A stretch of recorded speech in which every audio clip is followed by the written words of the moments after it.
aboard a Wednesday edition of the Sports Bash live, 97.3 ESPN, the 97.3 ESPN free mobile app, live video streaming on this platform and on YouTube at 973 ESPN. What's up, everybody? I'm your host, Mike Gill. Josh Henning has the day off today. Just me and you hanging out till 6 o'clock tonight. We've got you covered. No worries. We'll have some fun. You guys get involved as much as you want on the White Horse RV text board, 609-403-0973. All-Star game in the books, second half of the season, ready to rock tomorrow.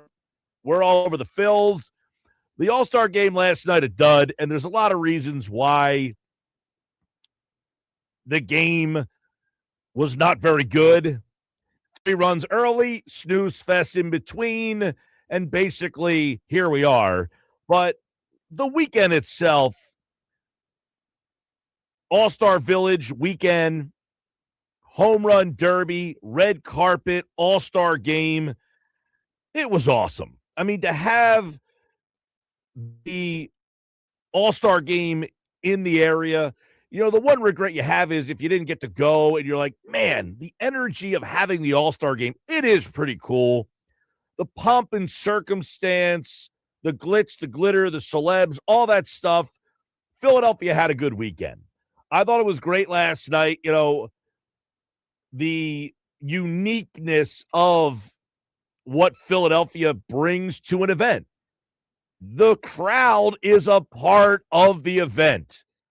It's like, hey, if we're paying our money, we're going to be noticed. You go to an All-Star game in Milwaukee, Cincinnati, wherever else, and the crowd just kind of golf claps and they just take it all in. In Philadelphia, the crowd says we're a part of the All-Star festivities. It was so fun last night watching. You know, I was actually driving home after Yori's in Wildwood. I cruised over to Cape May last night, took a little walk up on the pavilion up there, the promenade, if you will, and just kind of walked through Cape May and was getting a little, you know, salt air. And on my way home, I was listening because I wanted to hear the introductions. And I was a little disappointed that Joe Davis did the introductions. I was hoping to hear Dan Baker do it. Like, that's what a game at Citizens Bank Park is. It's Dan Baker losing his mind and just being awesome at his job. So when Joe Davis did the introductions, I was a little disappointed. He gives you the Mike Trout from Millville, and he got a big cheer. The Phillies players, they all got big cheers. But everybody else, I mean, if you were a Brave, a Yankee, a Met, an Astro, anybody, they pretty much got showered in news. And I'm cracking up laughing. I'm thinking a guy makes an all-star game. He's supposed to be being recognized. He's out there waving, and the place is just showering him with booze. But, you know, I think for the most part, Brandon Marsh, after the game, was asked about it. They asked him, like, what's it like playing here? And, you know, they're all basically, like, wondering, how is it playing in front of these people all the time? And it's one of those unique situations where we all have that friend that people can't stand, but he's your friend and you like him. But if he wasn't your friend, you probably wouldn't like him either. That's the Philadelphia sports fan. And the Philadelphia sports fan is unique. The Philadelphia sports fan is passionate. But I don't think this whole weekend, now I haven't seen any craziness. There's always one crazy example, maybe. But for the most, it was all in good fun. The people enjoyed it, and the night was pretty cool. The game itself stunk. You know, we got a problem with the game that, you know, they're trying to tweak things and fix things. They put the pitch clock in. They took the shift out. But 27 strikeouts in the All-Star game. I mean, these are supposedly your best hitters. And by the way, your best pitchers weren't even out there last night. There is no Mizorowski. There was no Skeens. There is no Ohtani. There is no Wheeler. Schlitter, like your best pitchers aren't even there, and you're striking out 27 times in the game. Got a big problem with that. The game needs some help. It was a snooze fest last night. There's no two ways around it. The game stunk last night. And unfortunately, 4-0 is all you got. And listen, I think the crowd, the city, they all overshadowed the game and the event. And that's okay. That's okay, because I think we all kind of look at all-star games as kind of almost past their prime. The baseball one is still kind of cool, but I think everything else that was around the game was awesome. The pregame introductions, the Sandlot thing, the introduction with Dr. J talking about the Philly fans, that was pretty cool. I thought Dylan Cease, starting pitcher, him talking to the catcher, I thought that was kind of cool, actually, him calling his own pitches. Like, there were a lot of things that were cool about the game leading up to it. Everything but the game. Everything but the game. And the game's got a lot of issues. The All-Star game itself showcasing the best of the best, and a lot of the best pitchers weren't even there, and you strike out 27 times. So I don't know how they're going to fix that. That's a long, long process to go that certainly doesn't start at the big league level, but you're not going to see that get fixed anytime soon. You've got a generation of players that are coming into the game now that have all basically been taught one way, and seeing that cause a lot of strikeouts. The pitchers who are all throwing as hard as they can. Most of these guys can't get through 6 innings of games anymore. The pitchers who come in, they're all throwing as hard as they can for 1 inning. So once you get the starter out of the game, you got these guys that are just flat out nasty. That's awesome. These pitchers are way ahead of the hitters. The pitchers are way ahead of the hitters. And I don't know that that's going away anytime soon. That's probably going to be at least a generation of players to kind of combat that. You have a lot of pitchers right now who just leave it all out there, throw as hard as they can. And when you get into the bullpen, those guys, you know, the kid Smith from the Guardians, you heard what Harper said. He comes to the plate and he's like, this guy's just flat out nasty. Throwing 99 miles an hour. He's got a split finger that's off the table. No one's hitting that guy. 4-0 American League wins last night. But the real winner, I think, was, now people were complaining the building was a third empty in the 8th inning last night. The game was way too long. They started it way too late. There's so many things holding the game up.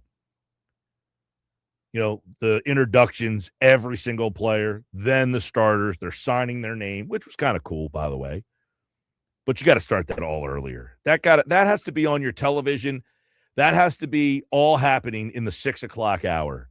This game needs to start no later than 7:30. You start that game, it's like 8-something last night. I mean, of course, in the 8th inning. It was the 6th inning last night when I said, this game, it's 10 o'clock, and it's in the 6th inning already.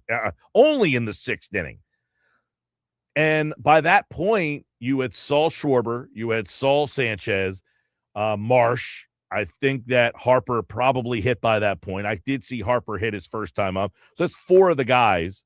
You know, by that point, you saw Trout. You got a chance to see him, and he hit like 3 times, I think. So you saw everything that you really wanted to see. It starts to look at your watch, and you're thinking, man, I got a young kid here. It's 11 o'clock at night. I probably got to go. So they got to shorten this thing. You know, the whole thing with Ray Charles, that was awesome with the Sandlot. That was a 5-minute thing right there. So that's another 5 minutes between the innings. They had all sorts of things. It felt like every other inning they were doing something. And listen, again, like I said, the celebration of the game, the pomp and circumstance, all of it, pageantry, it was great. That shined last night. But it also, people saying, well, the place was half empty and baseball's got a problem. Buster Olney saying that, I think, this morning. And he's not wrong, but that was baseball's fault. That was their fault for making the game as long as humanly you could.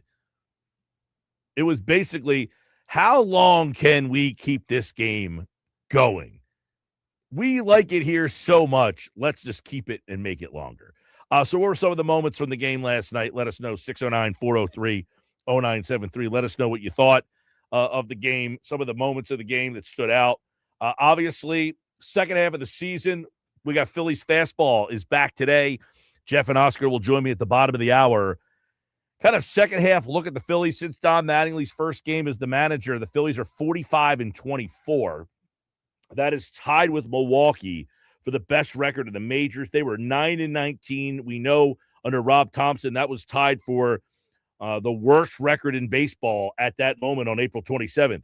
They are now a major league best 19-6 in one-run games, 15-2 since Don Mattingly took over. So that is something that has been a big staple from them. One-run games and wins. The Phillies, one thing we take a look at, a lot of questions in the second half. Pitching, need a fourth guy. Bullpen, probably need two guys. Right-handed bat. Is it right-handed bat or any bat at this point? Because you got Gabriel Rincones basically playing right field almost every single day. Maybe you just say, I'll take the best bat I can find, play him in left field. Now, the problem with that is if you got a really good left-handed hitter, now you have another left-handed in your lineup every single day. Now, if you find a more of a platoon-level left-handed hitter, that's a different story.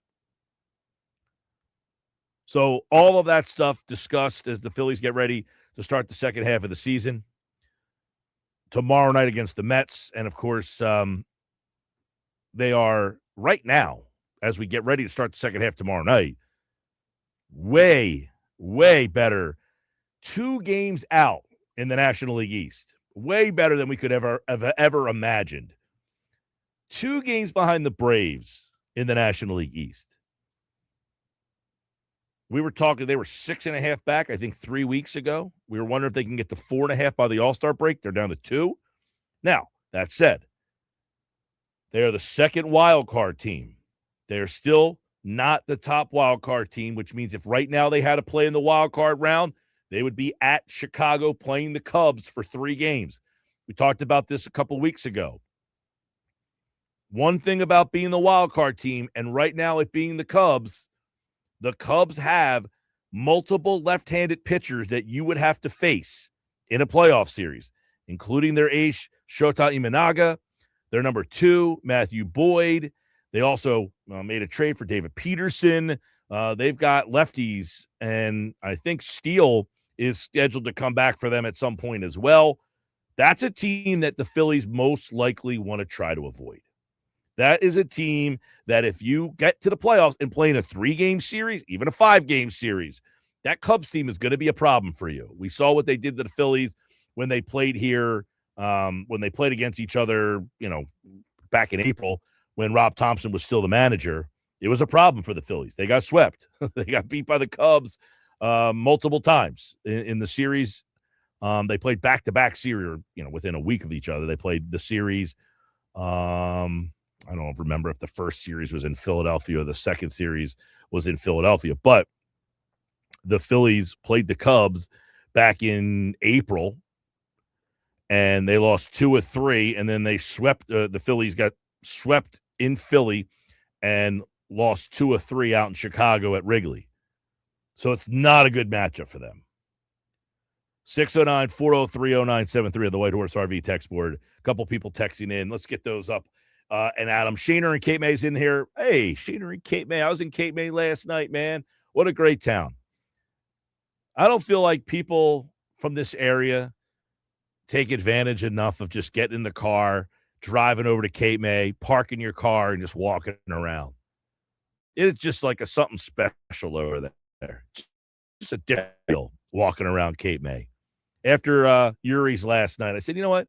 I'm all the way down here. I'm going to go take a ride over to Cape May. I got about an hour to kill before the All-Star game. Let me go over there.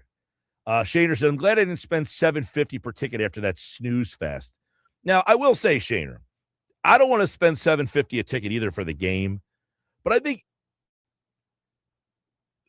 the pomp and circumstances, the pageantry, all of that stuff outside the ballpark, all of that might be worth it. Now, listen, 750 is preposterous.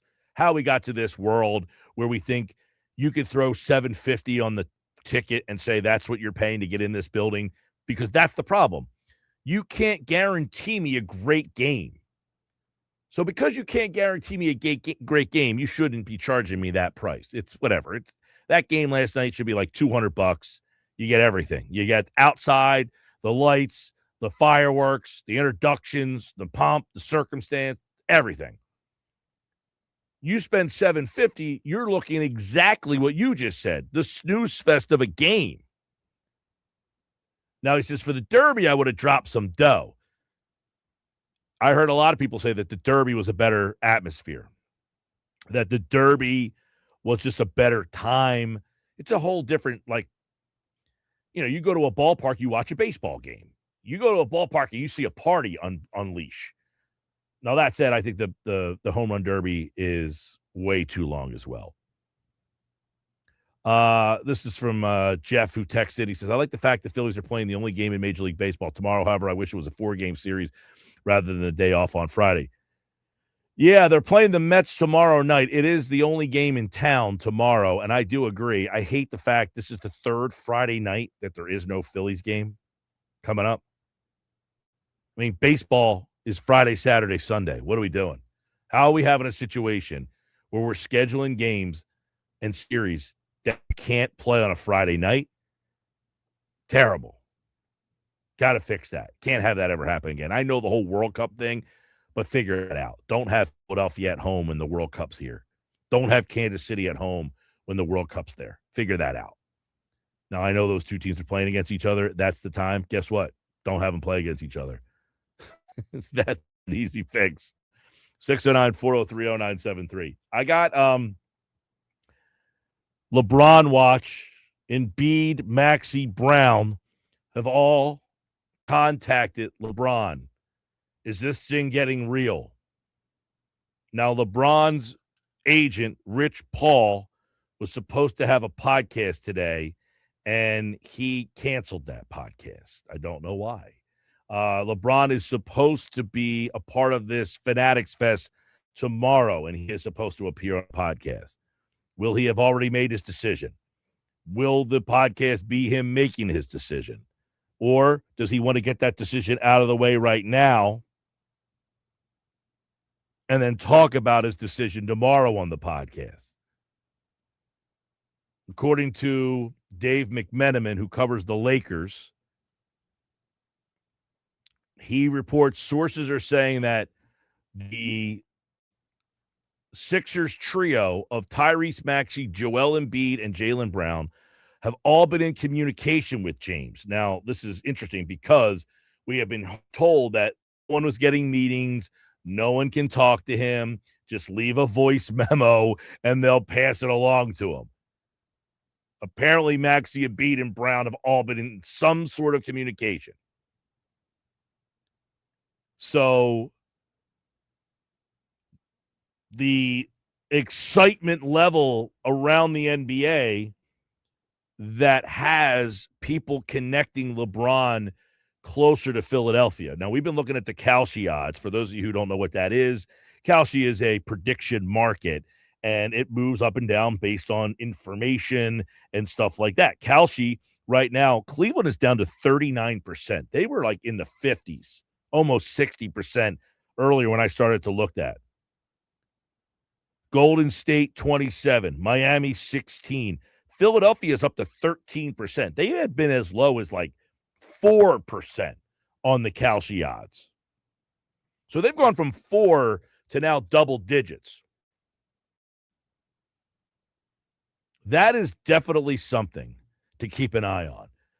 If you were to ask me right now, it is Wednesday, July 15th. This is all the information that we have put together. The Rich Paul stuff, pitches, podcast, this, that, and the other thing.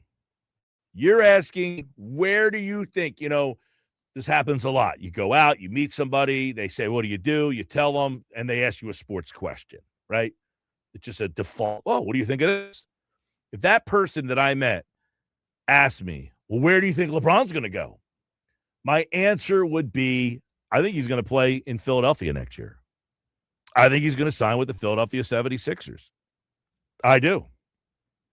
That's how I feel right now. I honestly feel that it's got to the point where his decision has been made and that he is going to make a decision, and it is going to be the Philadelphia 76ers.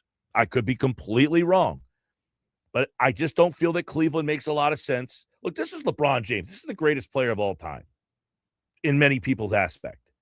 This generation's best player of all time, maybe number one, maybe number two. I don't know where he is on your list, and quite frankly, I don't care. But that being said, you don't think LeBron James already knows every single thing he needs to know about all these teams and where he wants to play? Of course he does. And the Cleveland thing, I also think LeBron is like, listen, I played in Cleveland. It was awesome. It's where I grew up. I won a championship there. Do I really want to go back to Cleveland for a third time? I'm LeBron James. Do I really need to do that? And if he does, he surprises me. The Miami thing, same situation. I went there. I won. It's not really my team. I went there. It was D. Wade's team. Let him have that. Let us have that Heatles run and let that kind of be at peace. In Philadelphia, keep this in mind. He just got a chance to sit back and watch what the city brought this weekend. And I think if he's watching that and he's saying, man, look at what Bryce Harper gets every single night. Look at what all these guys get when the team is good. They get that kind of reaction. You know what? I think that's how I want to go out. So I think LeBron, who will appear at Fanatics Fest for 2 events on Thursday, I would not be surprised if something is imminent and that the imminent announcement comes either at some point today, maybe tomorrow, maybe on the podcast. He will be back at Fanatics Fest on Friday for a live taping of his barber shop talk show called The Shop. Maybe he does it on Friday. Who knows? But if you're asking me right now, I feel like LeBron James will be playing for the Philadelphia 76ers. And I didn't feel that way at this point earlier in the week. I felt like, I think it's the best spot. I think it's a good possibility. But I really do feel like that's where it's leading to right now. 609-403-0973. What do you guys think out there? And I don't know. I have heard some people say they don't want LeBron in Philadelphia. I think those people are kind of crazy, man. You know what? I'm all for it. I'm all for it. Let's get nuts. Let's do this thing. Sports Bash Live, 97.3 ESPN. I'm Mike Gill.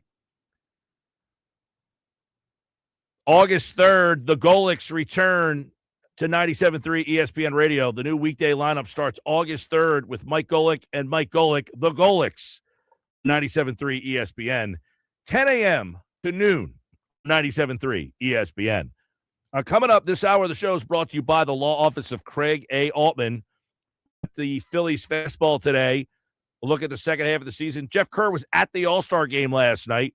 He'll give us insight from Citizens Bank Park, the sights, the sounds, the pomp and circumstance, all of it next on the Sports Bash live on 97.3 ESPN.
2:31, Sports Pass Live, 97.3 ESPN. I'm Mike Gill.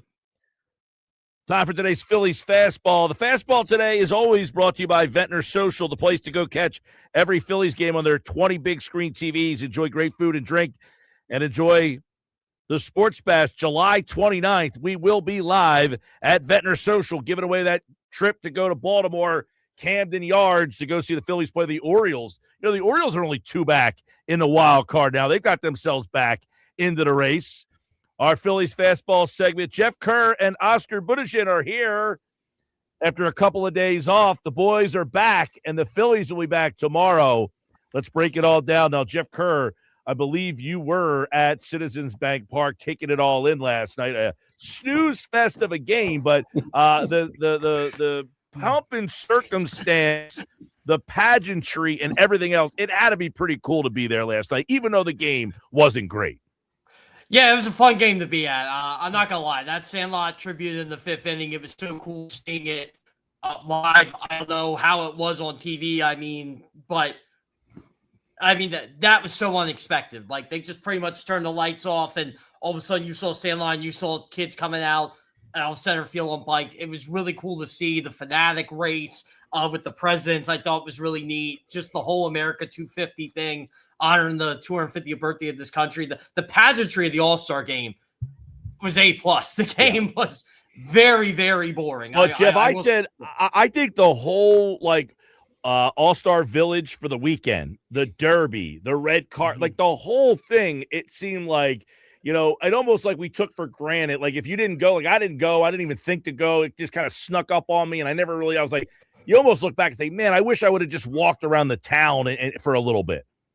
Yeah, and, you know, I was thinking of Oscar on Saturday. Like, Oscar would love this stuff, right? You know, he loved the village. He loved seeing all the legends there, getting to do all the freebie stuff. I played this Geico game where you swung the bat and you tried to hit the bell. If you hit the bell, you won. I saw you striking out somebody.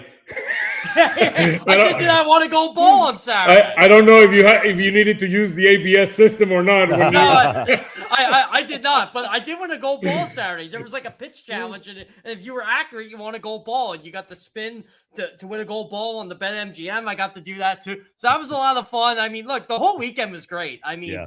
I wanted the opportunity to go to the home run derby. It just wasn't in the cards. It was too expensive, but I knew I was going to the game, so it didn't matter. But yeah, it was a fun weekend overall. I'm proud of our city, guys. I'm proud of what Philly did, what the Phillies fans did. I mean, nobody does it. I mean, it reminds me of no one likes us and we don't care. I mean, we're going to do what we're going to do. If you're with us, we're going to cheer for you. If you're against us, don't expect to be cheered. I love what the team did. But I don't know, Oscar. I thought that added to the whole thing was that the fans were like, you know what? We're a part of this game as much as you guys are. And it wasn't crossing the line. It wasn't malicious. They were just having some fun. And I think the players appreciated it. Absolutely. Mike Trout, I mean, what he represents for this city, I love it. I love what we did. I love what we showed. It was with class. Every single event was done top notch. I mean, the drones that were done there, the village, as you said, Mike. I mean, I think our city showed that we're proud to be a part of Philly and our 250th anniversary of our independence. I mean, it could not have gone any better. It wasn't a game. Like, to me, it was a spectacle. I agree. This was 7 years in the making. The city got this game in 2019 and said, we are going all out for this. We know what this game means. This is our showcase of Philadelphia. And you got to give John Middleton and the Phillies brand a ton of credit. I know they're not in charge of like the production stuff and what the stuff Major League Baseball runs, but they plan a lot of this stuff. And what they were able to do was make this is something we're going to be talking about 20 That's one thing, Geoff, that I wish Dan Baker got to do the introductions. Yes, I agree. 100%. They had Joe Davis did it on the television broadcast for Fox, and I guess you heard that in the stadium last night. Did you hear Joe Davis? Yeah, we did. So we heard Davis. We were under the impression it was going to be Baker, not just announcing like when the lineup. We thought it was Joe Baker. I'm sorry, Joe Baker. Dan Baker was going to do that. Yes, it was me too. Davis, and we were all kind of like, oh, okay. Look, it's an MLB production at the end of the day, an MLB Fox production at the end of the day, and you have limited. It was interesting. The Netflix dynamic on Monday, it was interesting. It was a little bit different. I heard some. Too long. Yeah, it was too long. I agree with that. It was too long. It took too long. But look, I like the format better. I did. Yeah. I felt very bad for hitters hitting 3 minutes and like dying out there. I did not like that. They're more prone to injuries. I mean, I did like the format from a home run derby standpoint. I think the I home did run too. derby had great theater, and the fans made it. I mean, the whole thing with Contreras, and Contreras was playing along with them, and then the way Walker, I thought that was great. Cut it down to 6 guys instead of 20 swings, 15 instead of 15, 10, and there you go. 6 guys, cut the swings down, and make it a 2-hour quick little box. We thought we had it, guys. I thought Schwarber had that thing. I mean, wrapped up 11 home runs in 15 at bats, guys. Come on, dude, in 15 swings. I thought he had it, and suddenly the guy, as you said, drama. It was drama, and last year it was Schwarber during the All-Star game. This year was Walker. You got to give the hat off to the kid. I mean, he looked very poised out there when he was doing it. Yeah, and you know what, Jordan Walker, by the way, I know we talk about prospects a lot on this show. That's a reason why you don't give up on prospects. He's had 3 really bad years in the majors, and he was the top prospect, kind of like Andrew Painter, right? Look at the year he's having this year. He was 100%. cool. He was cool as a cucumber Monday night in that last night's game. You saw everything that's which baseball struggles with right now. 27 strikeouts in the game. It was terrible. And Oscar, think about this: 27 strikeouts. Zerowski didn't pitch, Skeens didn't pitch, Wheeler didn't pitch, Schlitter didn't pitch, Ohtani didn't pitch, and you still struck out 27 times. So it's not just the Phillies who have this big problem. There's a hitting issue in baseball behind the whole evolution that you got to swing for the fences. And you saw it yesterday. I mean, yesterday was a perfect example of that. It was pretty underwhelming how they hit. Particularly the National League. I mean, we went to bat 5 times as the Phillies and we struck out 4 times. I mean, look, I love what Nick Picone said out there. Our dear friend Nick Picone, he said, this feels like a Phillies game. It's too many strikeouts. I mean, that's a baseball game, right? Yeah. You know, and I think that's what Phillies fans failed to grasp. This is happening around the league. This is not just a Phillies thing. This is the team you watch. This is everybody. And you saw that last night. In fact, you saw it on steroids last night. Like Mike said, 27 strikeout. The American League took the lead in the first inning, and you kind of knew, like, the National. I made up like one of those bold, hot takey things to my buddies before the game. I said, this might be one of the worst National League teams I've ever saw. They were bad. Honestly, when they were doing the introductions last night, unless you watched the league pretty closely, you were probably saying, who are a lot of these guys? I mean, the league is changing big time right before your very eye, where there's a lot of guys that are, at the highest level or all-star levels, and many common fans probably have no idea who some of these guys are. Look, it's the reality. I mean, I think there were like 26 rookies or players that were in their first years of making the All-Star game. Look, I felt bad for Wheeler. Zach Wheeler should have started that game. I think maybe the story of the National League would have been other. It wouldn't. I mean, who would care, right? But I would have loved Zach Wheeler to start that game. Look, I'm Latino, let me ask you, Oscar. Christopher Sanchez. I love Christopher Sanchez, but I think Zach Wheeler should have started. Oh, let me ask you that. Do you think that Wheeler should have accepted it for the fans in Philadelphia instead of drawing a hard line and saying, nope, I'm not going to do it? Probably yes, because it was in Philly. I mean, that's the only thing that I'm with Oscar on that one. If it was in Philly, I would have taken it. I feel for the guy. I know he's been absolutely disrespectful. Guys, I'm a huge fan of Zach Wheeler. I think he's the best pitcher in baseball. Vernon, I mean, he's number 1 in my list. But he should have probably accepted after. But I feel I agree with him. He's been disrespected by MLB. Yep. He could not be the 5th pitcher selected there. And I know MLB did it because they bended the rules, just like FIFA bended the rules for a guy that had a red card that he should not have started for the U.S. team. You cannot do those things. I mean, if you've done that throughout your entire life, you cannot be bending the rules. I mean, in the middle of a FIFA World Cup championship. I mean, for the All-Star game, who cares, right? I mean, it's like it's a different story. That's how I felt, Oscar. I had no problem with Zach Wheeler declining it, but you got to think of other people, right? The fans are the ones that literally went on social media. Oscar, you went on this show last week and just defended Zach Wheeler to the death. Said, look, he's the biggest snub in this All-Star game. We're defending this guy, saying he should be in this game. You do all this, pitch for the fans. That would have been awesome, right? Have him come in. I think it was Jason Stark. I wasn't sure who said it, but have him come in the 4th or 5th inning. Can you imagine that crowd?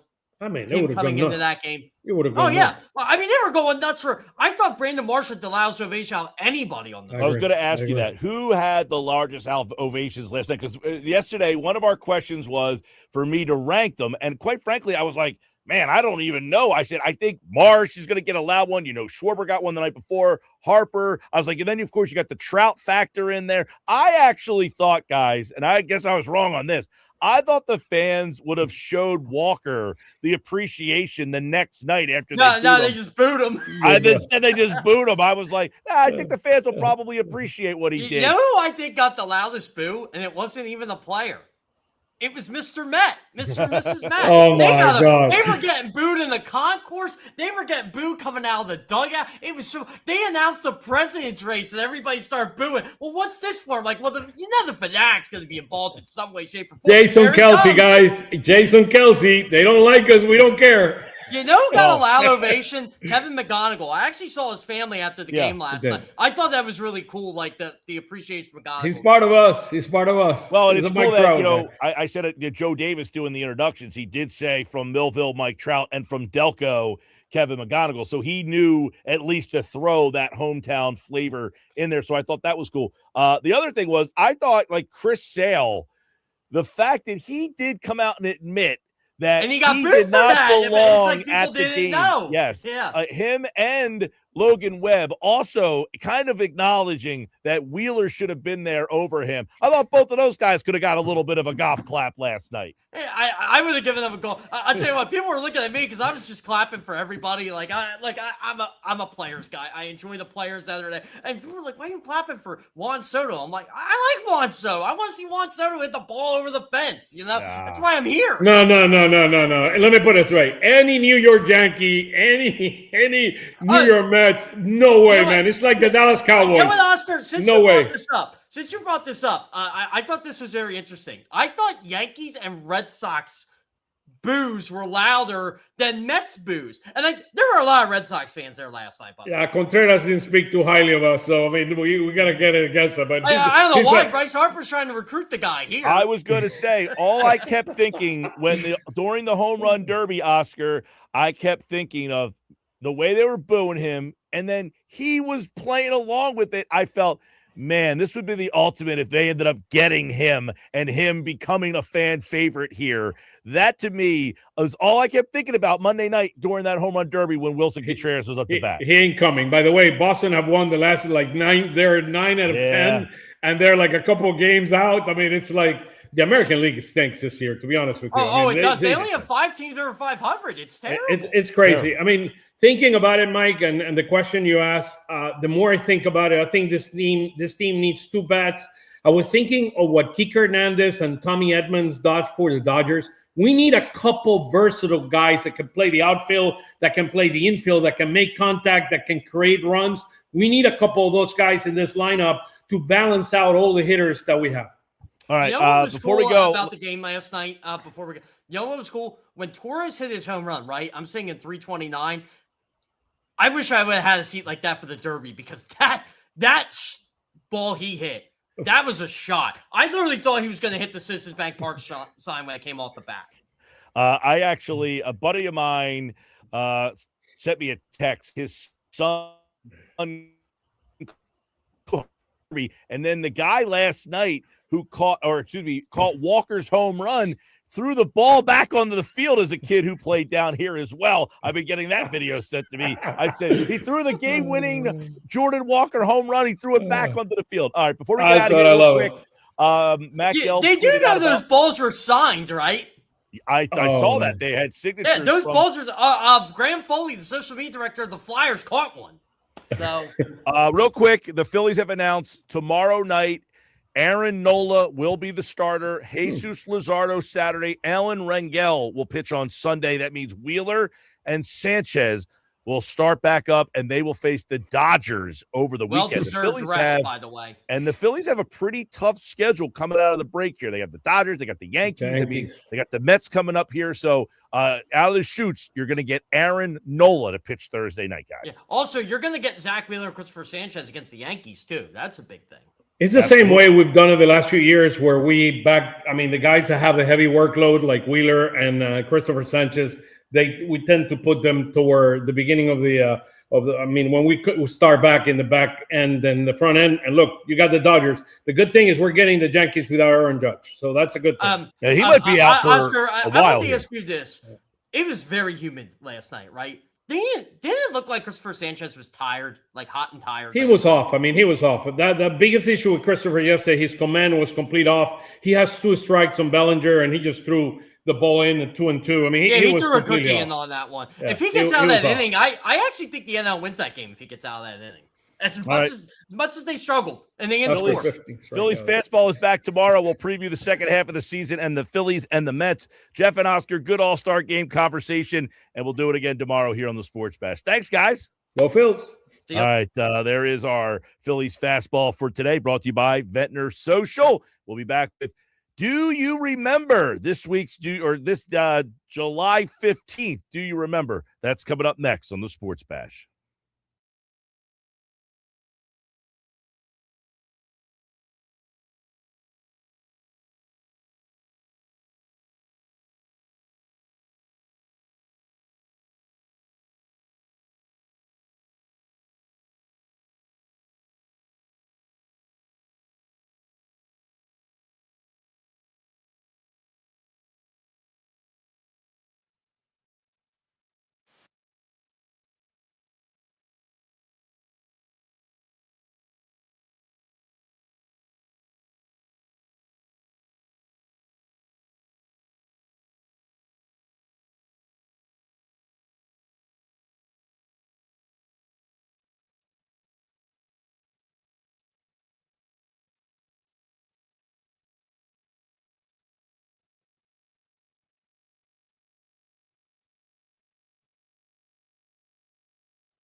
All right, do you remember things that happened on this day, July 15th? Do you remember 1993, Cal Ripken hit his 278th home run as a shortstop. He breaks the record for most home runs by a shortstop 3 years later on this day. In 1996, Cal Ripken moved to third base for the first time.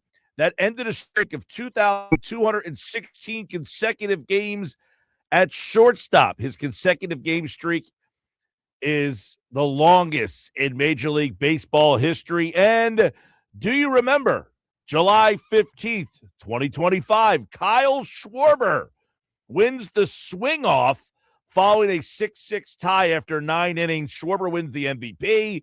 He homered 3 times in the swing off.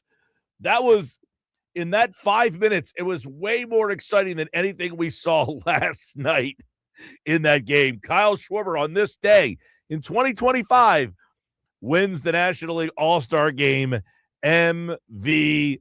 How many people even remember that Schwarber was the All-Star Game MVP last year? All right, coming up, Mike McGarry from the Press of Atlantic City will get his breakdown from the All-Star Game last night. And what does he think the Phillies need to do moving forward? What is some of the keys to the second half of the season? The Phillies have announced their rotation for the second half of the season. We'll go over that and more. It's all coming up next on the Sports Bash Live on 97.3 ESPN. And don't forget, you can watch the show live on the 97.3 ESPN YouTube channel.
All right, 3 o'clock, Sports Bash Live, 97.3 ESPN.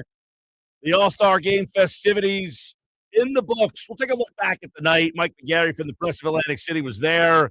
Sights and sounds from All-Star Weekend, Home Run Derby, and the game last night. It was kind of a snooze fest, but the pomp and circumstance, the pageantry, and everything that the game brought to Philadelphia, it was pretty cool. The game itself needs a lot of work. We'll talk about it right now. Mike McGarry from the Press of Atlantic City was there documenting everything. We'll talk to him about it right now on the Sports Bash Live, 97.3 ESPN. Michael, what's going on, man? Hey, Mike, how are you? Doing well here. Yeah, man. Well, take us kind of back through the last couple of nights. I know you were there for the Home Run Derby. You said it was something that you were kind of looking forward to. You'd been there in 96 when they did it in the afternoon. How cool was that event? How did they do putting that whole thing on? And, I thought it was a little long. That would be my one thing. But I definitely thought the end with the fans giving it to Contreras and then Walker, I thought that was a whole cool dynamic, but little long night. But other than that, it seemed pretty cool.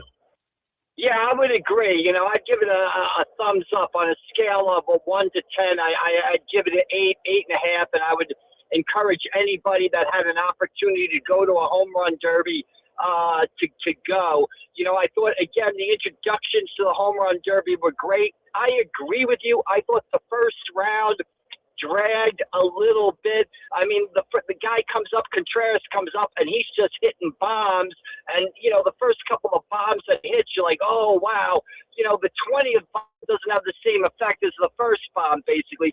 But once they got to the semifinals and the final, that's when it really became fun for me. And I got to give the crowd a lot of credit. I thought the crowd being into it and booing and cheering and the players' reaction to the crowd, also understanding where it was coming from and having fun with it, especially Jordan Walker and his family. So I thought the home run derby, at least in person, was an outstanding event to watch. Yeah, no doubt. I thought that the crowd actually picked the event back up. It had been hitting a very boring point, and that kind of made you say, you know what, I'll keep it here. This seems like it's something kind of unique. And, you were there. I don't know, Contreras and Walker both seemed like they were kind of playing along with it.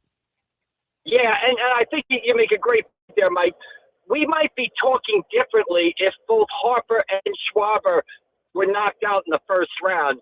So if there's not a Philly in the semifinals as Schwarber was, in the final as Schwarber was, we might be having a completely different discussion. But the fact that you had a hometown flair to it, the crowd rooting for their guy, and again, Jordan Walker, to me, it reminded a guy, the boos before he's pitched. It reminded me of a guy stepping to the free throw line in the closing seconds of a basketball game with the crowd kind of put the hex on and voodoo on him. So, yeah, I thought it was great, but it was almost like the perfect storm came together. And, I wonder what would happen, what we'd be saying if Schwarber, like Harper, was eliminated in the first round.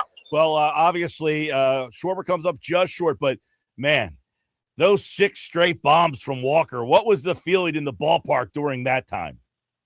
Well, at that point, he's down, I think, 11-4 or 11-5 in home runs, and you're counting the swings, and you're like, he's got to pretty much go on a streak here. So I'm thinking to myself, I'm getting ready to write. I'm writing, my Kyle Schwarber wins the home run derby story, and all of a sudden Walker starts launching. And his home runs were different, Mike. His home runs were like watching Tiger Woods hit that 2-iron stinger at Augusta. Contreras and Schwarber's home runs were high, majestic. Walker's just hitting stingers into those left field bleachers. And when he got on a run, it was almost like, well, he's hit 3 in a row. Can he hit 4? Can he hit 5? Can he hit 6?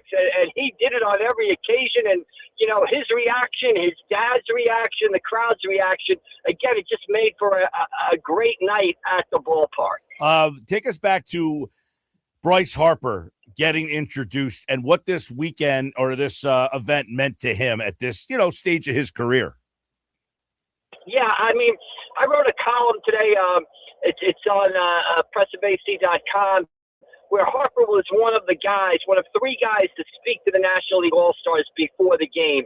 Him, Chris Sale, and Freddie Freeman.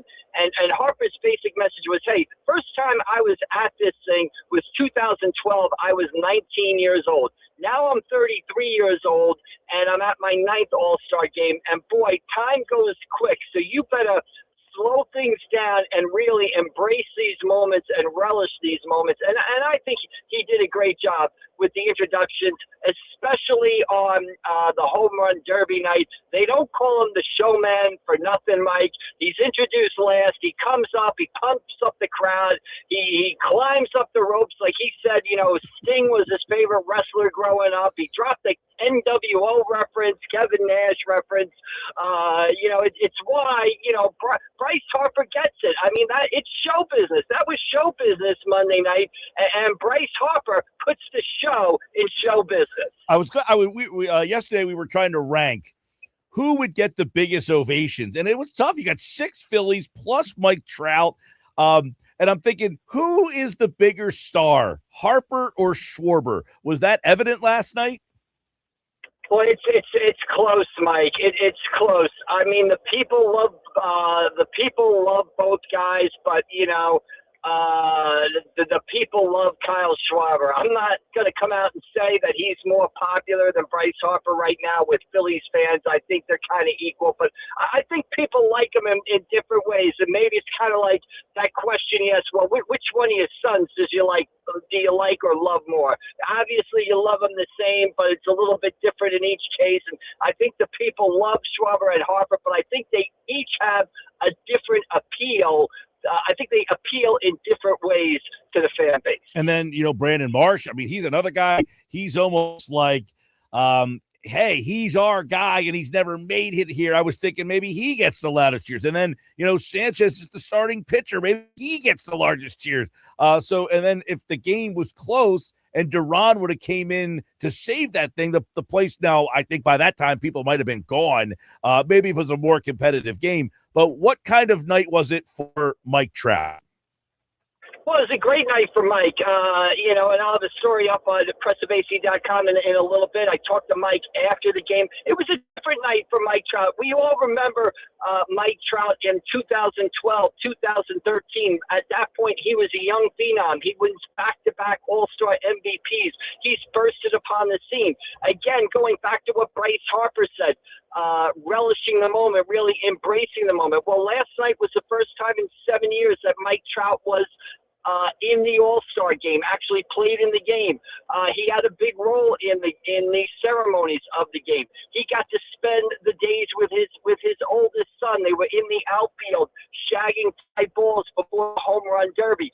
So it was, and we asked Mike after the game, like, where does he rank this All-Star game experience? And he said, it was definitely at the top of his list, not because, he hit a home run or a double and got the MVP, but because he got to share this with his sons, his wife, and his family.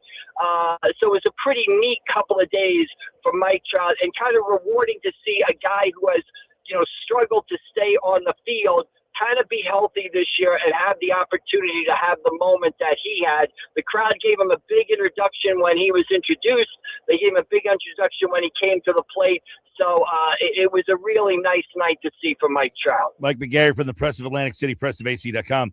You would be like the Brian Windhorst for Mike Trout. Like he goes to LeBron, right? You got to follow him and cover him in high school and see his whole career. And you get a chance to kind of see him now at an advanced age and where he is in his career. And it has always kind of been, does he want to stay out there? Was he asked a lot? Was that something that came up a lot? And did you feel that he's budging at all on his mindset of where he is and where he plays in his career? Yeah, during the interview media session on Monday, I was at Mike's table for the entire 35, 40-minute session, whatever it was, and he was asked at least twice about, does he want to come to Philadelphia? Does he want to trade from the Angels? And, he handled it well. His answer was, the first time it was asked, he's like, oh, I didn't think I was going to get this question this weekend, and kind of laughed. But he was steadfast. He said, I have a no trade clause in my contract. Therefore, it is my decision on whether or not I get traded. It's up to me, and I am with the Angels. And he was pretty affirmative in that answer twice when he was asked on Monday. So he didn't show any cracks or, he didn't say, I'm with the Angels right now. He said, I have the no trade clause. It's my decision, and I am with the Angels. So that's how he handled that. So that's the way he handles it. It almost sounds like Mike is just trying to be respectful towards the team that drafted him. Differently, Byron Buxton just basically came right out and said, I am a member of I'm not leaving the Twins. He was very demonstrative in his response. Whereas Trout, it almost sounds like he's just trying to be very respectful to the Angels. And maybe I have a no trade clause, meaning if the right team offered, I would waive it for them. Is that the feeling that you're starting to get? Yeah, I don't know. When he's saying it's his decision, maybe he's leaving the door open for no reporting on this. It would be my feeling that the only way a trade would happen is if the Angels, and they're kind of in a state of flux, both ownership-wise. Artie Moreno, who owns the team, is 82, 83 years old. He thought about selling the team a couple of years ago. That might have changed things for Mike Trout. Then he said, no, I'm not going to sell. But, what's going to happen with Artie Moreno and his future? They just, fired the GM. They brought in a guy who used to run the Cardinals to kind of be a caretaker. The only way I think Mike Trout would be traded, and again, I emphasize this, no reporting anything like that, is if the Angels came to Mike Trout and said, look, this would be best for us. It would be best for you if you agreed to this trade. That's the way I think it would happen. It's not going to happen, I think, with Mike Trout standing up on July 31st and saying, get me out of here. I want to go to a contender. That's not the way, in my opinion, it would happen. It would happen if the Angels came to him and said, Mike, it's good for the franchise. It's good for you. We're looking to start over. Let's get you to a different spot. That's the way I think it would play out, if it plays out at all. And for that to happen, someone would have to make an offer to the Angels. Do the Phillies even have enough to make that call? Yeah, again, I think when you look at the Phillies trade aspects and you look at the, what they need, you wonder if they have enough in their farm system to actually make a deal like that. Any team that trades for Mike Trout, obviously, I think he's got 3 more years left on that contract that pays him $37 million a year. Obviously, there's an injury history, so that complicates the trade matter. Obviously, the Angels would have to agree to pay part of the salary. I think the more salary the Angels pay, the more prospects they would get back for Trout. But again, his injury history, are you going to trade for him on August 3rd, and then on August 8th, is he going to strain a hamstring and be out 2 to 3 weeks? I think that's something that teams are going to think about also before they would pull a trigger on any sort of trade. All right, Mike. So All-Star Weekend in the books, All-Star Game, Home Run Derby. You wrote about Christopher Sanchez, and I would say that last night, a little bit of a forgetful night for him, but just him being the starter in Philly, it's almost an improbable story. Yeah, it really is, considering, that, as I wrote, that trade was made, 8 days before Thanksgiving in 2019. They trade Curtis Mead to the Tampa Bay Rays for Christopher Sanchez. I'm sure on the Sports Bash, I think that trade was November 20th, 2019. On the November 21st, 2019 Sports Bash, you did not lead with the Christopher Sanchez trade. I feel fairly certain that was not the number one topic of discussion. Trade was made 8 days before Thanksgiving. Then 3 months later, Mike, or 5 months later, whatever it was, the world shuts down with the pandemic. There isn't even any minor league baseball in all of 2020. And Christopher Sanchez then makes his first start for the Phillies, I believe, in 2021. It's the second game of a doubleheader against the Washington Nationals, and he comes up, doesn't even last an inning, lasts like a third of an inning, gives up 3 hits, 4 runs, whatever it was. To go go from that to a guy who is, one of the top pitchers in baseball and starting in the National League All-Star game is really fantastic. And I thought Jesus Luzardo had a great quote about him in my story. And I think it's something worth remembering when we look at all players as fans and media. These guys, it's not a straight line. The road to stardom is not linear. It's bumpy. It's 2 steps up. It's 1 step back. It's 1 step up. It's 2 steps back. And certainly that's the case with Christopher Sanchez. And it's a reminder, and Brandon Marsh is this way too. It's a reminder to be patient with these guys because, only the greats, only the Mike Trouts and Bryce Harpers and Ken Griffey's step in there at 19 and 20 years old and dominate right away. The rest of us mortals, we need some time to adjust and grow into a role. It is truly an amazing story. I would think in hindsight, I guess one question might be Zach Wheeler. He elected not to go, and many people can understand why. That being said, with the game the way it was last night, it would have been cool to see him be a part of it. Yeah, it would have. And again, I think baseball missed an opportunity. To me, the game is not only about celebrating the great players or the players who have great first halves. It's about celebrating the great stories of the game, and Zach Wheeler is a tremendous story of the game. And obviously, I think you would have liked, he probably would have gotten the biggest ovation of all if he had shown up and just been introduced. He probably would have got the biggest ovation from the crowd, and that would have been another sort of memorable moment last night. And I know, Mike, last night the game was not great, but I was thinking about this, and I'd be interested in your opinion. I don't think the week is about the game anymore. I think it's more about the stuff before the game and during the game. It was almost like last night, you didn't buy a ticket to a baseball game. You bought a ticket to like a Broadway show. So you got the introductions, you got Boys to Men, you got the Sandlot movie creation. The game is the game, okay, but the other stuff I think now is kind of superseded the game. And, I thought the Sandlot thing being there was great. I thought the Stand Up for Cancer thing, every time they do that, it's absolutely moving to see that happen. I thought the pregame introductions with the guys coming out and signing the quill, the pseudo Declaration of Independence was great. The mascots, the fans booing Mr. Met. I thought all that stuff was great. So, yeah, Monday night was like a rock and roll concert with the home run derby. Tuesday night was like buying a ticket for a Broadway show. I kind of opined about that in the first hour, Mike. The same thing is somebody said $7.50. They're glad they didn't pay for a ticket. I said, you're not paying to watch the game. You're paying for the pomp and circumstance, the pageantry, the energy, the passion in the building. The game just kind of happening. But all the things that they did leading up to the game. The one thing I was hoping for, I would rather have had Dan Baker give me the lineups over Joe Davis.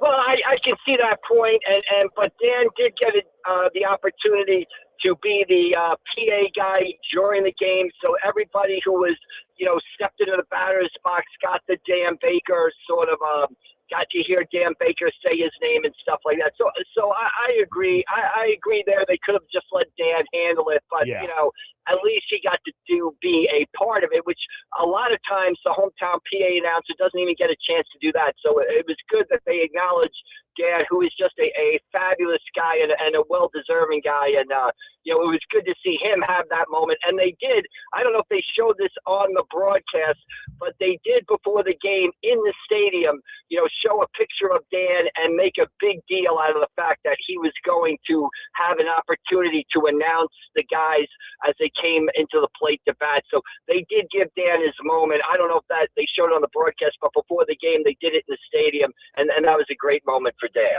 Yeah, I did not see that. I did see the Dr. J before the game that, he said, talking about what's it like to play in Philadelphia. And he kind of went through all that stuff. So that's something that Brandon Marsh said was the top question that he got asked all week long, was it not? Yeah, I mean, I thought the booing of the fans, I thought it was great. I thought it was good natured. Yes. It wasn't mean spirited at all. And I think after a while, after what happened Monday night, I think the fans kind of got it on Tuesday, and they knew, like, hey, we got to continue the stick going here, and here comes the Yankee, and we'll boo and Mr. And I thought the players' reaction, it was almost to me like if the players, like, if they didn't boo me, now I've got a problem because they don't know who I am, basically. So it's almost like You're the right. fans you wanted to be booed. If you weren't booed, I'm not doing something right. As Jordan Walker said, the old saying, they don't boo nobodies, and that was the case both Monday and Tuesday night. Mike, the Phillies have announced their rotation. Aaron Nola will start tomorrow night. Jesus Luzardo on Saturday. Alan Rangel will pitch on Sunday, and then it will be Wheeler and Sanchez. So they're going to go with Aaron Nola out of the chutes here. They're going to go with Sanchez and Wheeler. They'll get the Dodgers this weekend, but you really start, a sprint out of the second half with 3 against the Mets, 3 against the Dodgers, 3 against the Yankees. You've got Miami, who's right on your tails. Baltimore has gotten back into the wild card race, 4 with Washington, who wants to get back into this thing. So this is going to be an interesting, right out of the gates here with Aaron Nola starting. So you're going to get to see if Nola has found it coming out of the gates. Yeah, absolutely. I think we said a couple of days ago, this is a big 2 to 3 week stretch for the Philadelphia Phillies. They're in the deep end of the pool coming out of the All-Star break with the Mets, who always play the Phillies hard, regardless of the records. They still have Juan Soto. They still have Francisco Lindor. They still have guys who can do damage. Then you've got the Dodgers. Then you've got the Yankees. Then you've got the Marlins, who are right on your tail right there. So it's going to be a very interesting thing. The pitching rotation, Mike, makes sense to me. Christopher Sanchez threw 34 pitches in the first inning. I can see pushing him back, and I can see pushing Zach Wheeler back coming off the surgery last September. You want to give those guys as much rest as possible.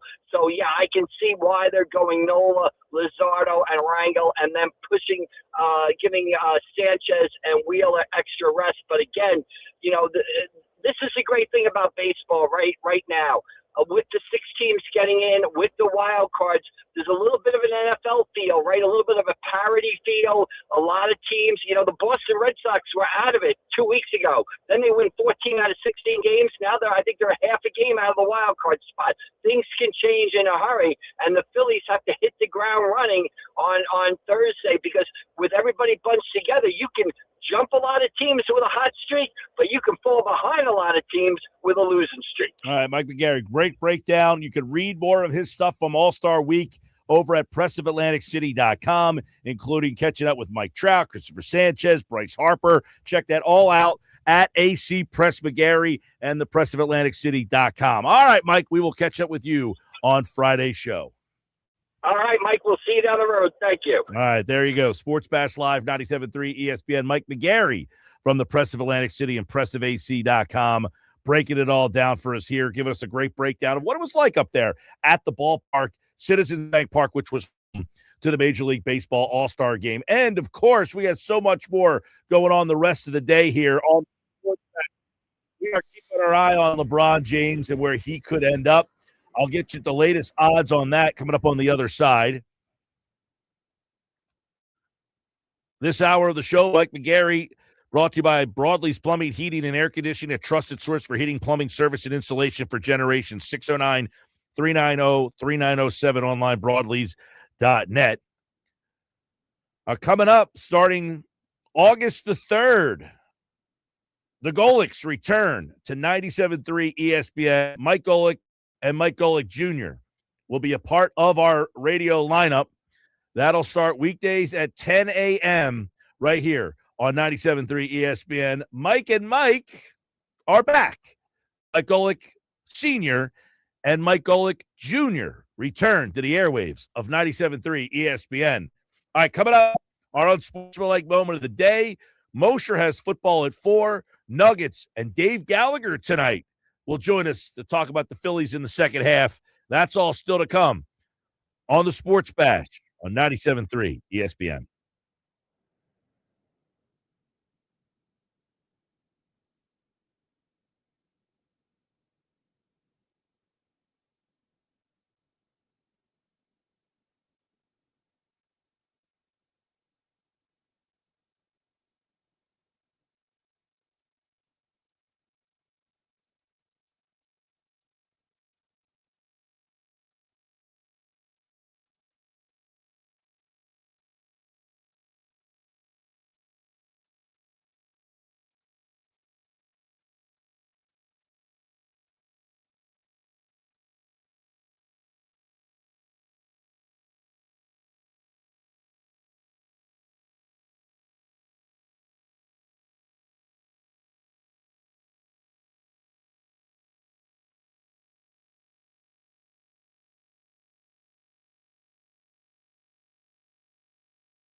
All right, 3:30 Sports Bash Live, 97.3 ESPN. Mike Gill with you. Text board, White Horse RV, text board 609-403-0973. I got a bunch of texts first hour of the show that we'll start to go through now.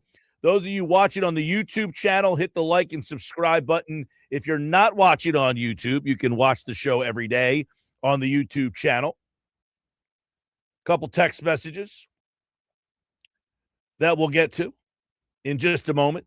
First, I want to tell you about my Taco over at Key Acura of Atlantic City. So winning teams know consistency matters. You got to be consistent, and that's exactly what you'll find at Key Acura of Atlantic City. My friend Rocco and his team have built a loyal fan base of repeat customers by doing things the right way year after year. Acura delivers the kind of performance, precision, and dependability that you can count on, and the team at Key Acura backs it up with outstanding customer service. Go see for yourself. Key Acura of Atlantic City, the small but friendly dealer, Tilt Road EHD, online, KeyAcuraofAtlanticCity.com. I definitely look at where the Phillies are much differently than we did at the start of the spring training. We were looking at that team going to spring training. I had said, listen, sometimes you look at things and you're like, man, this is definitely not what I thought. I thought this team could win more games than last year. I think the number I said was 98 wins. And I'm okay saying I was wrong about that. You know what's funny? The way they're on a pace for 90 wins right now, which is unbelievable. But one of the reasons why I thought that they could win more games than last year, they won 96 games last year. 96. I thought they would be better this year because I thought their bullpen was going to be better. I thought their starting pitching, Wheeler, and having him for the full season for the most part. I figured he would miss the month of April, but you would have him for May and June, July. They didn't have him all year last year. They won 96 games. You had Duran for the full season. You ended up getting Keller. So I said, man, as much as we were frustrated that they didn't go out and get something different, even what they had, I thought was better than last year. Better closer for the full year. Better setup man for the full year. Better. Now, listen, I thought Painter would be a big help to this team. And even if Painter was just okay, that he'd be better than what they started every fifth day for the most part last year. So while this team is now on a 90-win pace, are they better than last year's team that won 96 games? 609-403-0973. Are the Phillies, even though they're not going to win as many games as they won last year, do you like this team better than last year's team? I'm interested to see what you guys think about that. Because last year's team didn't have Wheeler. Last year's team, I think, now, I don't know what we think about the bullpen. You ended up having Duran in the play, so he was there come playoff time last year. But the bullpen in general was not very deep last year. Is this bullpen, though, better than last year's bullpen? I'm not even sure about that. Literally, I am not even sure that this bullpen right now is better than the bullpen that you used in the Dodger series last year. You didn't have Alvarado, and Alvarado this year has not been very good. You didn't have Keller. Keller has not been very dependable. You did not have Bolin. Bolin maybe is better than, I guess you had David Robertson last year.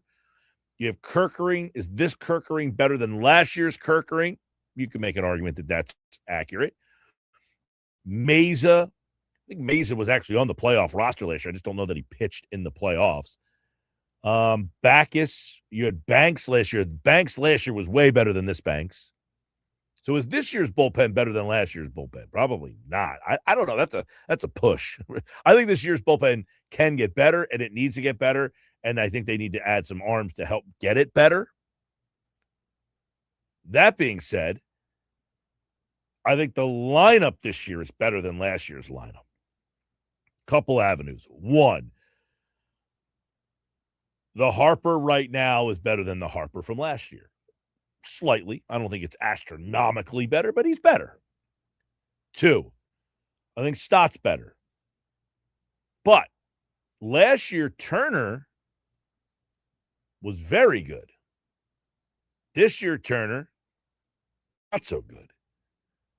So far, as we reach the All-Star break, last year's Turner is better than this year's Turner. Bohm last year, he's similar. I mean, Bohm is never be the guy that you're so excited about, but he's just similar, where he got off to a really bad start and he kind of pulled himself back out of it, but he's still nothing to write home about. You're not excited about Bohm when he comes to the plate at any avenue, which is funny because I think he has, if not the highest, top 2 or 3 highest batting averages with runners in scoring position in the history of the franchise, which would make you almost drive off the road considering he hits into double plays so much to aggravate you. But in terms of hitting with runners in scoring position, Bohm has been one of the best in the history of the franchise. Wild stat to throw that out there. Trey Turner's hitting .236. Last year, he hit .304 with a .355 on base percentage and a .457 slug.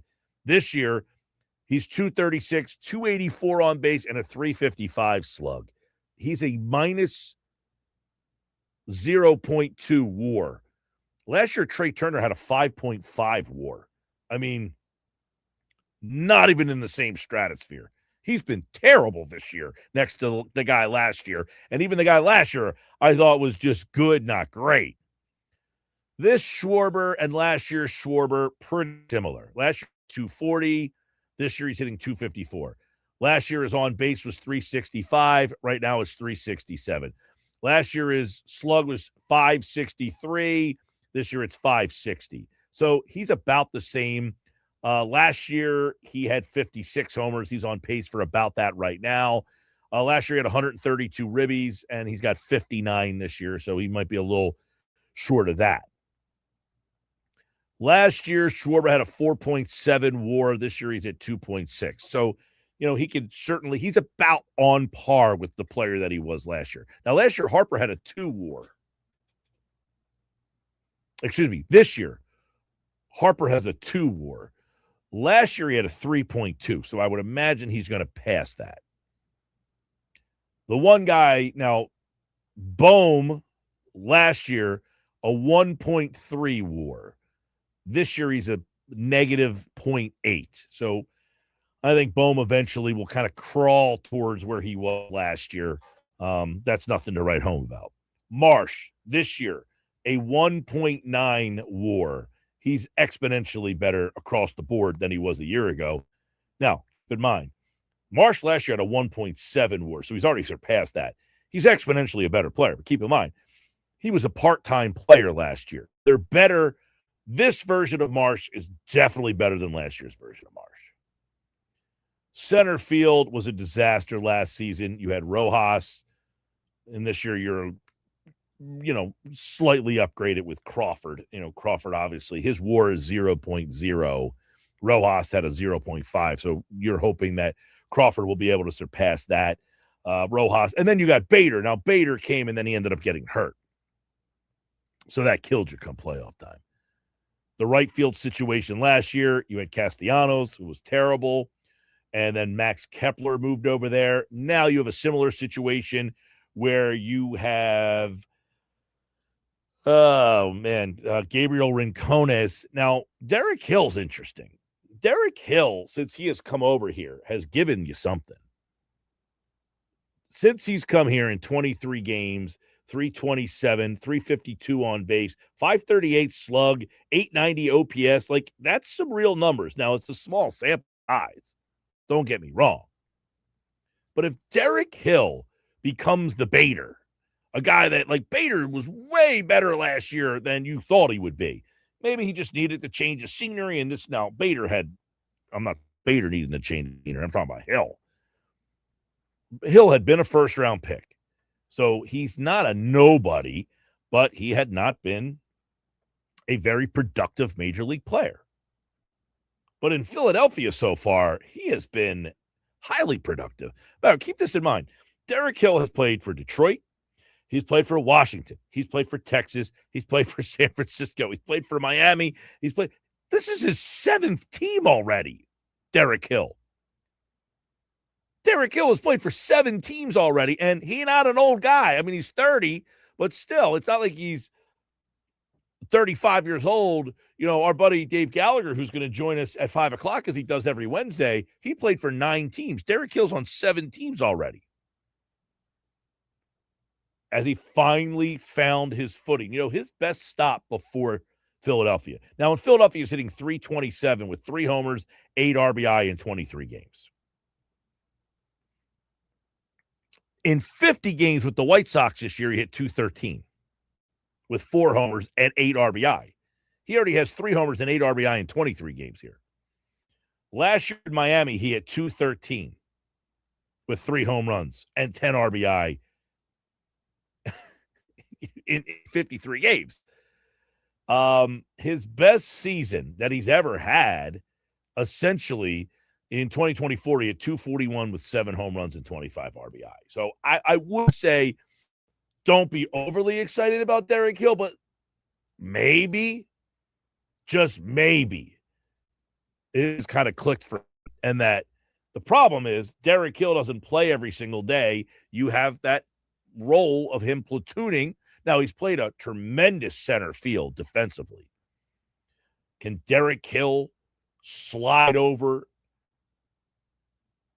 and be the left fielder on this team if you find somebody to platoon with him? Or do you just keep him in right field and have him platoon with Rincones? Do you look for someone to replace Rincones? It looks like he's being kind of the platoon player with Crawford. I don't know. It feels like the Phillies look at Hill as a player that they want to have in the rotation, whether he's the right fielder, the left fielder, or platooning in center field. 609-403-0973. So that's kind of where we're looking at with this team. The expectations at the start of the season, I thought their bullpen would be way better. That hasn't come to. I also felt that, you know, we all know their offense had struggles last year, but I felt that their offense struggles expected. They weren't a great offensive team last year. They won 90. We also thought that their starting pitching would be better this year. And it might be. Their starting pitching might be better this year than last year. Just still the back end the problem. All right, 344 Sports Bash Live, 97.3 ESPN.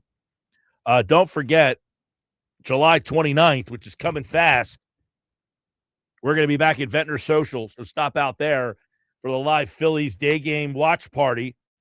And we give it away the trip to Baltimore to see the Phillies play the Orioles at Camden Yards. So everybody who has entered in all the shows that we've been at Ventnor Social, you're invited to come back out. And then if you haven't been there, you can sign up that very day, put your name in there. Now, you only have one entry. Some people have been there multiple times. Some people have come out to every Ventnor Social broadcast, stopped by, filled out the form. Now, they'll have multiple opportunities, but everybody is invited to come on out that day and see the show live. All right, coming up, it is today's Unsportsmanlike Moment of the Day. It's coming up next. I am Mike Gill. It's the Sports Bash.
Everything that we're hearing from Rich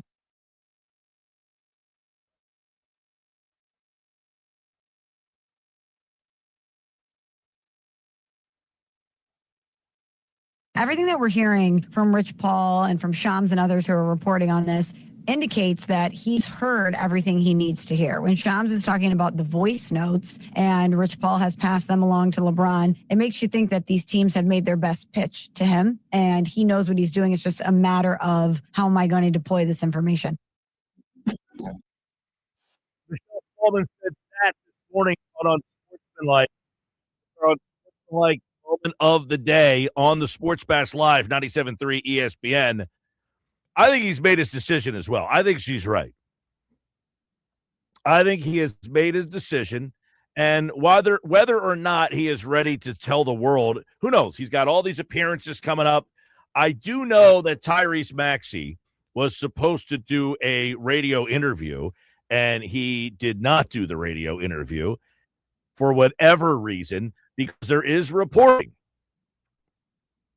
that Maxey is leading the charge of Sixers along with Joel Embiid and Jaylen Brown. According to Dave McMenamin, who covers the Lakers primarily for ESPN.com, Maxey, Joel, and Jaylen Brown have all been in communication with James. Sources told ESPN on Tuesday, with Maxey leading the charge. According to the report, Maxey, who is also a Clutch Sports client, trained with James in the offseason the past several years and has referred to the All-Star as, quote, big brother in the past. Embiid played with James on the Olympic team in 2024. And then, of course, Jaylen Brown and James have battled many times while James was leading the Cavaliers and Brown was with Boston. So, as Smallman said this morning on Unsportsmanlike, she thinks he's already made his decision. I certainly agree with that as well. Now, I said earlier, I think LeBron will make his decision, and that decision will be I will play for the Philadelphia 76ers for a couple of reasons. One, I'm looking at the Kalshi odds. Now, these things have been going up and down and all around. Cleveland was up around 60%. They're down to 42. Golden State is number 2 at 23%. Miami is at 18. Philadelphia, who was at about 4%, is now at 14%. Now, I don't know what those odds mean or if it does anything for anybody. That being said, I think LeBron has made his decision, and he is looking at what team that I pick gives me the best chance to win, what team that I pick, if I do win, adds to my legacy, what team, if I do pick them, in the middle of July will cause the biggest uproar. He's still LeBron James. He still wants the story. And I have been steadfast about this. Going back to Cleveland, yawn. Going back to Miami, meh. The Golden State thing, I think that's something. But as I've said before, I think the NBA wants LeBron James playing on the East Coast. Playing for Golden State is great. Being on TV at 10:30 at night when the East Coast is snoring, I don't think does the NBA any favors. They've already got West Coast stars. Hey, LeBron, do us a favor. We just signed these big deals. We need you back on the East Coast. We need a little Philly, New York. We need a little Philly in Boston. We need a little Philly, Miami. Be a part of that. That will help the TV ratings. That will help the NBA. And I think LeBron is very cognizant of all of that. The last 8 years, LeBron has played with the Lakers. We on the East Coast, does it feel like LeBron had the impact of being on the Lakers? Not to me, it didn't. That's our Unsportsmanlike Moment of the Day. We have football at 4. It's on the way. Stick around. It's next.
Football at 4, powered by the Inside the Birds podcast. It's brought to you by the Fanatics Sportsbook at Ocean Casino Resort in Atlantic City, the best place for game day. Fanatics Sportsbook, big screens, big bets, game day hits different at Ocean. And, of course, the Phillies back tomorrow night. World Cup happening right now as you have the semifinal games. The winner will be heading to the championship game on Sunday. And, of course, yesterday we saw France get knocked out by Spain. Today, England is playing Argentina. So we're talking a little bit about that football, and we'll be getting into our football here in just a second. Geoff Mosher from the Inside the Birds podcast is set to join us for today's edition of Football at 4. It is 0-0, by the way, 0-0 at halftime for England and Argentina. Let's bring Geoff Mosher into today's Football at 4 on the Sports Bass Live on 97.3 ESPN. Welcome back, buddy. What's going on?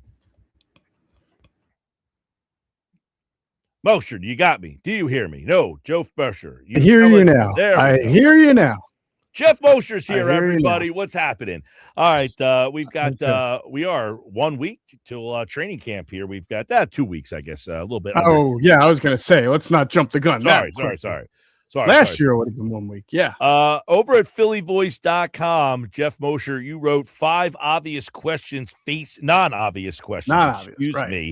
Facing the Eagles heading into training camp. We're going to dive into that here on today's Football at 4. Some very interesting ones. I read this article, right before the show today, and you asked a question that we've asked a lot, and a lot of our Mosher mailbag questions, people have asked this question.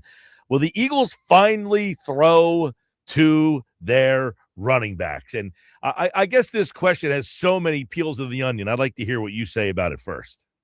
Well, as Adam and I talk about on Inside the Birds podcast all the time, the Eagles have certainly equipped themselves with the players to do it, the running backs who have pass catching acumen and good hands and good run after catchability. And we've seen at times in training camp an abundance of throws to running backs. But the statistics speak for themselves, Mike. And I think one thing really stands out, right? And I put this in the story, that the Eagles last year got from Saquon Barkley, Tank Bigsby, Will Shipley, and A.J. Dillon 52 catches for 382 yards and 2 touchdowns, which is like 2 games for Puka Nacua, but nonetheless.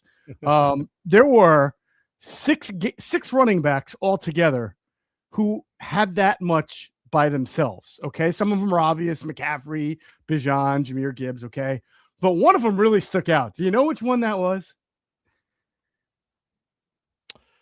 I didn't know if you got a chance to look at all the 6 names there of guys who had more.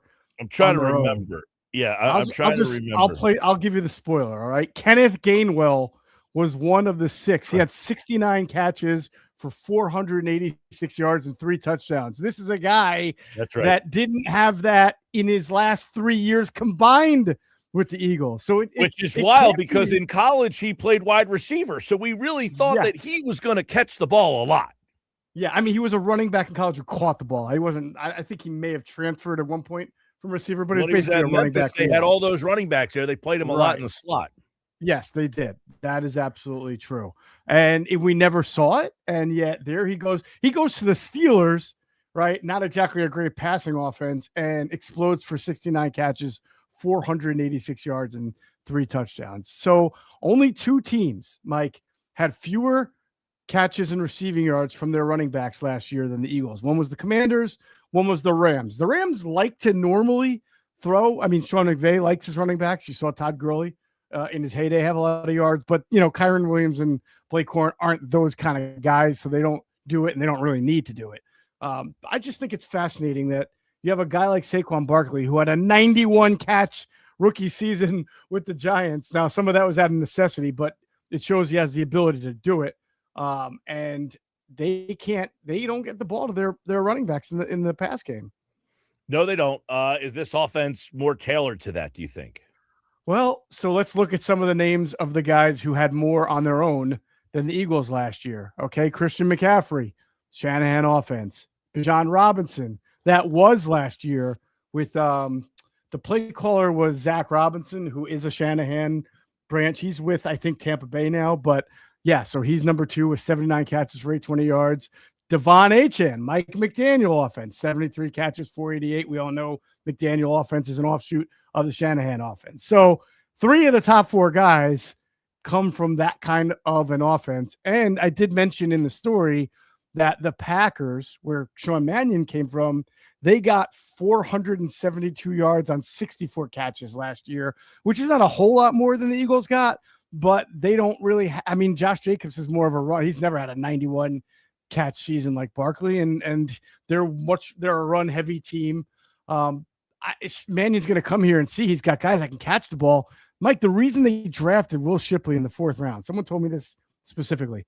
If you go look at his numbers at Clemson, he caught the ball a little bit, not a lot, but they felt through the pre-draft cycle, the combine, watching him, they thought he had more receiving chops than even Clemson was using him for. They thought they could weaponize it even more, but that hasn't come to fruition either. No, it has not. No one has really done much. The last time the Eagles had a guy catch the ball out of the backfield, I guess, was I mean, Miles Sanders had a 1 year. Yeah, had 1 year where he caught the ball. Yep. Yeah, and Shady caught the ball a lot. I mean, they had that lineage from Brian Westbrook to Shady to who was after Shady? I can't even remember at this point. They had another guy who could catch some pads. They went through a little under Chip. They didn't do it as much, right? They had DeMarco Murray and guys like Ryan Matthews. But when Doug took over, he went back to trying to get the ball to the running back's hands in the passing game. All right, let's Corey go. Clement. We all remember Corey Clement, right? Catching the 100 yards in the Super Bowl, right? Yep. 3rd string running back. Question 2. Mm-hmm. Who will generate explosives in the pass game other than Devonta Smith? Who was not ranked favorably by executives, by the way, in the ESPN poll. Yeah, I saw that. I think it's a really interesting question. Do I think that Devonta Smith will have more explosives this year because of his high value? Yeah, sure. I do think he do, but he'll also be the focal point. Now, Devonta Smith did not run the 40 at Oklahoma at a pro day or at the combine, because when you're a top 10 pick and you don't run an elite 40, you don't need to run elite 40. And he doesn't. He's a great route runner, but he's not blinding speed. He can still beat guys over the top, but that is not his game. But when he faces a double team or extra defensive attention, who's going to be the person that steps up? Because Nick Sirianni always preaches 2 main principles. 1, win the explosive battles. 2, win the turnover battle. So who's going to help the Eagles win the explosive battle on those games where Devonta Smith is, commanding a lot of defensive attention? Then their next receiver with the highest yards per catch average is Dontavian Wicks at 12.3. But that's a very, I think if he gets more usage, that number is likely to regress. He's not a beat you over the top guy. He was the 4th option on a Packers offense, and he did most of his work in the middle of the field in either one-on-ones or against zone, right? Marquise Brown should be that guy because he runs a 4.27. But his career for 3 teams in 7 seasons, career yards per catch is 11.6, which suggests that his speed, Mike, has been straight line speed and just hasn't really parlayed into becoming a true vertical deep threat a la Deshaun Jackson, who he got a lot of comparisons to. Dallas Goedert, 11.4 yards per catch is really good for a tight end, but I don't think you ever want your tight end to be your second option for beating for explosives. And last year he was at a career low in yards per catch, and he's getting older. And then, of course, Mekhi Lemon, Mike, is a guy who also not known for in college for beating guys over the top or stressing defenses vertically. More yards after the catch over the middle, will probably play a lot of slot with the Eagles. So I think it's fair to say who's gonna really be the beneficiary of the beautiful long balls, especially deep down the sideline, that Jalen Hurts throws when it's not Devonta Smith. That will be Lemon's an interesting one, because you're right, not a big time, but he did do it from time to time. It was almost like they snuck him in there. It was like a sneaky way to use him there. All right. Will Vic Fangio use a deeper edge rotation this season than he has in the past? All right. So Vic came to the Eagles. Adam and I discussed this on a recent Inside the Birds pod, and I shed a little more light on it in the Philly Voice story. Vic came to the Eagles already with a reputation of not being a big rotational guy. You remember when Jim Schwartz was here, and when I always think that the the epitome of what you want in a defensive front is what Jim Schwartz had in 2017. He played like 8 guys up front, right? He had his starting 4, but then guys like Chris Long and Bo Allen and Derek Barnett would come off the bench. Curry would come off. Brandon Graham would move inside. I mean, he would play 8 guys up front and keep everybody fresh. All right. Well, Vic is the opposite of that. He finds his best players and rides them into the mileage until they drop. And look, that's worked for him. I'm not challenging it, but he really has only played a 3-man edge rotation in his 2 years as defensive coordinator.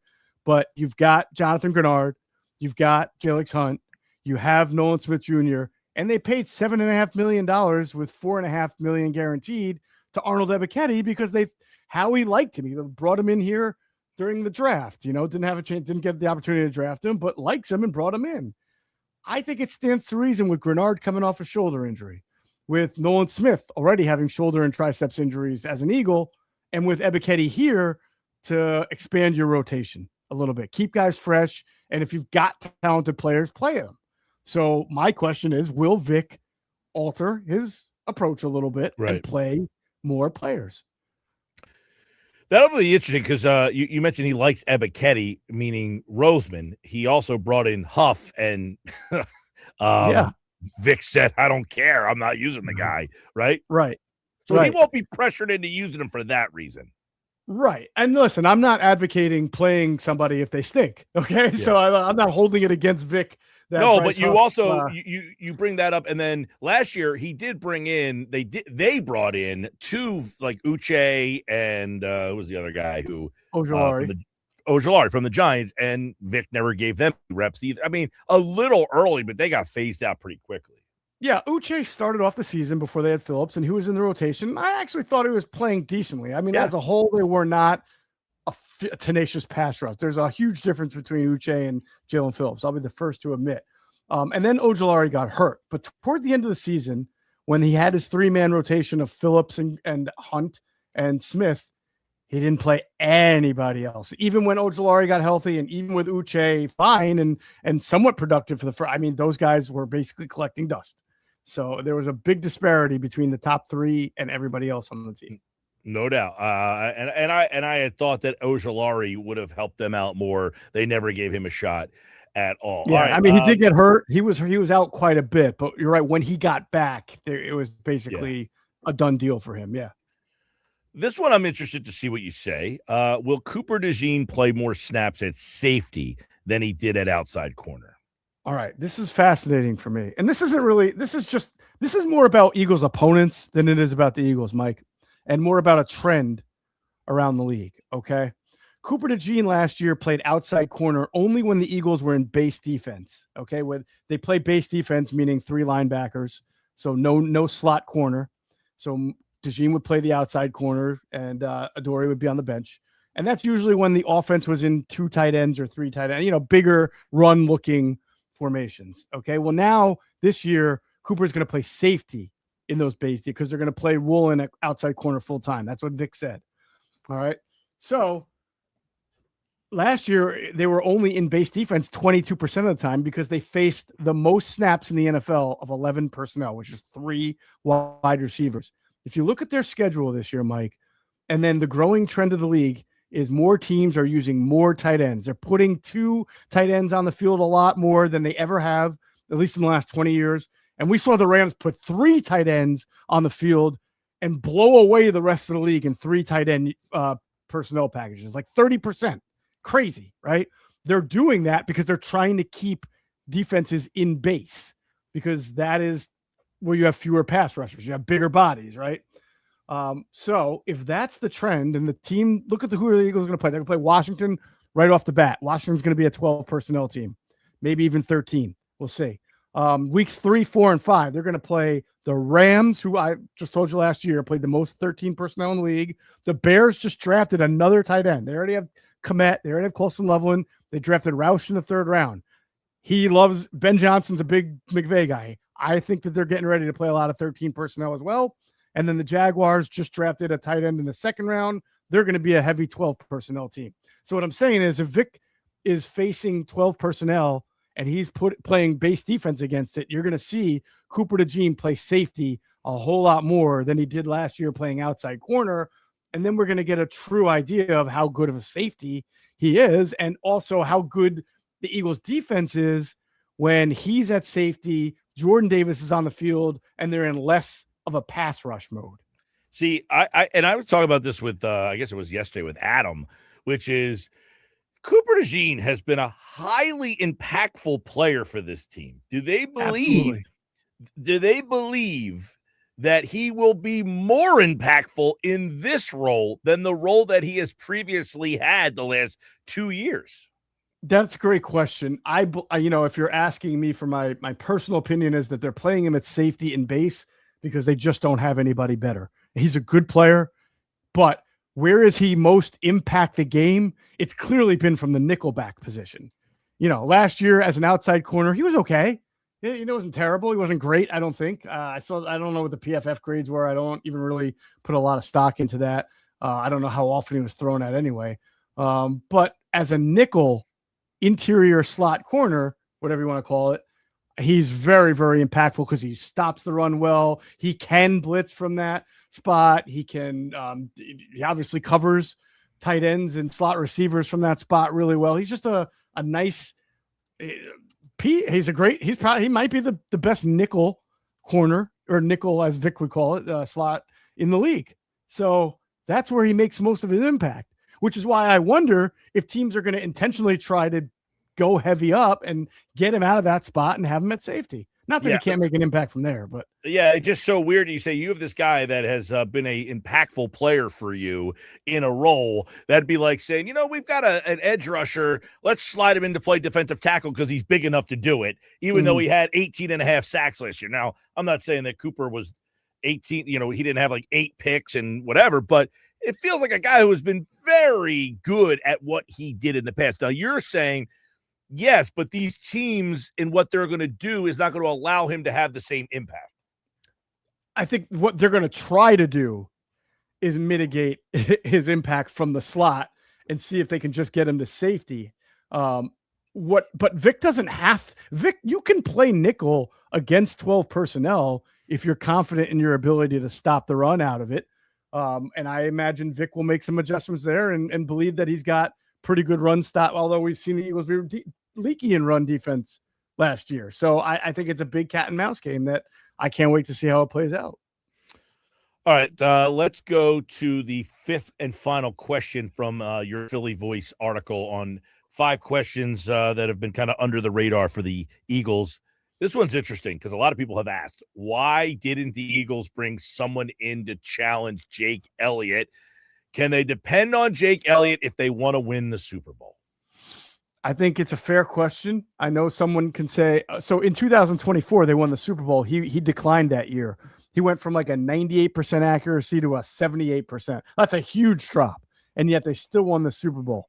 But you go back to last year, he went down to 74% accuracy. I believe he was 1 of 7 on kicks of 50 or more. All right. So he's losing his accuracy. He's losing his distance. And look no further than the playoff game against the Niners. Dallas Goedert catches a touchdown that should have tied the game at 7-7, but he missed the PAT. Right. So it was 7-6. So when you get down to your final drive in the fourth quarter, you're down by 4 instead of 3, right? So on the final play of the game, 4th and 11, the infamous 4th and 11 and 4 verts call against that look, right? You don't have to you don't have to run a play there if it's 3. You're kicking a field goal, and it was only like a 30-something yarder. He was perfect on his kicks between 30 and 39 yards last year. So you could tie the game there on a field goal if you're only down by 3. But because he missed the PAT, Mike, they were down by 4. They lose because they don't get the ball into the end zone on the last play. So you can directly say that Jake Elliott missing a PAT was a huge part of the Eagles losing in the first round. And he's already been on decline for 2 straight years now. They got to figure this out. And one of the big things that it does, Geoff, is where you will elect to kick a field goal from. Like, if you're on the 25-yard line, do you feel okay attempting a field goal? You know what I mean? Like, that is a big difference. Hey, if we're at the 33-yard line, we can't trust this guy. Yeah, I mean, we're in an era now where I think Ryan Pagnetti, who used to work for the Eagles, and he was their analytics guy. He was Doug Peterson's voice in his ear on analytics decisions and fourth downs. He's doing a lot of great work on Twitter, and he put out a post recently, talking about just 15 years ago, you'd be shocked if a guy kicked a 55-yard field goal. Now, last year, it was almost like no one's surprised that there were a record number of field goals between 50 and 55 yards or 55 yards or longer. And here's Jake Elliott, who's doing the opposite. He's regressing. He cannot make long field goals anymore. He's costing the team points. He's forcing the team to have to go for it in fourth down in teams where in positions where they'd rather have to kick the field goal there. I can't imagine how many points the Cowboys have been able to score, right, because of Brandon Aubrey's leg, like in totality over a season, compared to 20 years ago if you couldn't make a 50-plus yard field goal with regularity. I mean, he's probably added, 50 points. Who knows? It's a huge number. Right. You see guys attempting 59, 60, 62, 63 yarders with regularity now. Yeah. Yeah. That's just the way the game is. So I don't know in this era anymore. Okay. Like, can the Eagles win a Super Bowl? Yeah, sure. Maybe they score like 4 touchdowns and don't need any field goals in this if they make the right. But the reality is it's tough if you can't depend on your kicker. So can they, at this point, would it be shocking to bring in someone for training camp? Like, even if the guy has no shot to make the team, just for the perception that there's somebody here to challenge you. That's what I said to Adam. No, well, that's what I said to Adam is the fact that they didn't just say, hey, there's a young kid in here with a booming leg. You got to beat him out. Or even if you have no intention of keeping that guy, right, just to show Elliott that there is someone. You brought nobody in. You've given him this job. It's weird. They they required him to take a pay cut. He agreed to it, but it was just $1 million. It's like, I would love to understand or be a fly on the wall during like the meetings and negotiations of, all right, we're not happy with what he's doing. We're going to have him take a pay cut. Where'd you come up with $1 million? Like, why $1 million? Why not $1.2? Why not $500,000? I just don't know. Like, I guess it has to do with the market and where he's at and the numbers. But they asked, you don't get asked to take a pay cut if they're really, really happy with everything you're doing. So I think that's the first sign, Mike, that there might be something on the horizon. And no, it would not shock me if some, now maybe not right away. Maybe they give him the first week of camp, see how it's going, but it wouldn't shock me if they brought some competition in at some point. All right, Geoff Mosher and Football at 4, of course, every day at 4 o'clock right here on the Sports Bash Live. We look at football, and we will have football coming up in just about 2 weeks when the Eagles report July 28th, and they will be on the practice field July the 29th. And the guys are with us all season long here on the Sports Bash. By the way, football, England won, Argentina nothing. They are currently in the 62nd minute of the World Cup. Is that what you're watching over there? Yeah, man, I'm kind of disappointed because I wanted to see France versus Argentina, and I don't know, England versus Spain won't do it for me as much, but that's the nature of the sport. Hey, man, the fact that you're watching it and we're watching it is advancement in where we are. Yeah, I've been trying to watch as much even after USA got eliminated. I find it pretty interesting. Daytime live sports. Somebody needs to grab that. Somebody needs to grab that genre. The NBA needs like a Wednesday afternoon game of the week or hockey or something. I caught myself in an idiot moment yesterday. I'm like, why on a day where there's no baseball and no sports and just the All-Star game, right? Is the other semifinal going on at like 3:00 in the afternoon? And I'm like, oh, duh. In Europe, it's prime time right now. That makes a whole lot of sense. So I was saying that, but last night the All-Star game was on, so it would have been tough to put the game on because the soccer games are on Fox and the All-Star game was on Fox. So last night you couldn't have put the game on in prime time, but tonight you probably could. But I think you're right. I think they thought right. I think they thought it's going to be 2 European teams or all European teams, but that's weird that Fox would care about that.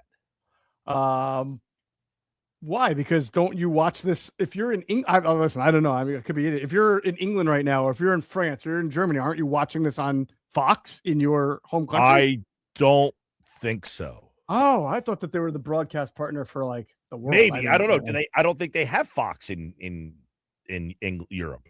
I'm not. You might be right. I don't know. I don't know who has the rights to it. The point is though that whoever has the broadcast rights in Europe, right, wants this show wants this game at 3:00 in American time because it's prime time in Europe. So it benefits the World Cup to want to deal with those. Yes, absolutely, absolutely. But that's why I don't know. I don't know if I can find that real quick. Who has the broadcast rights to FIFA in Europe? It is so in the United. Yeah, it's all different. Like BBC has it there. In France, somebody else has it. Italy, DAZN. So yeah, Fox has it here in the States, but they don't have Fox. There's no CBS, Fox, and NBC in Europe or anywhere else. Ugly American right there, and just assuming everything is Americanized. Shame on me. But yeah, obviously Argentinians probably lose out because they had to watch it in the middle of the day instead of at night. So, or I don't know what time zone would they be in. Well, either way, it's not. It's an hour different in it's not Buenos Aires. It is an hour. I think it's like Central Time Zone. So Yeah, it's like an hour behind us, maybe. So probably. All right, Mosher.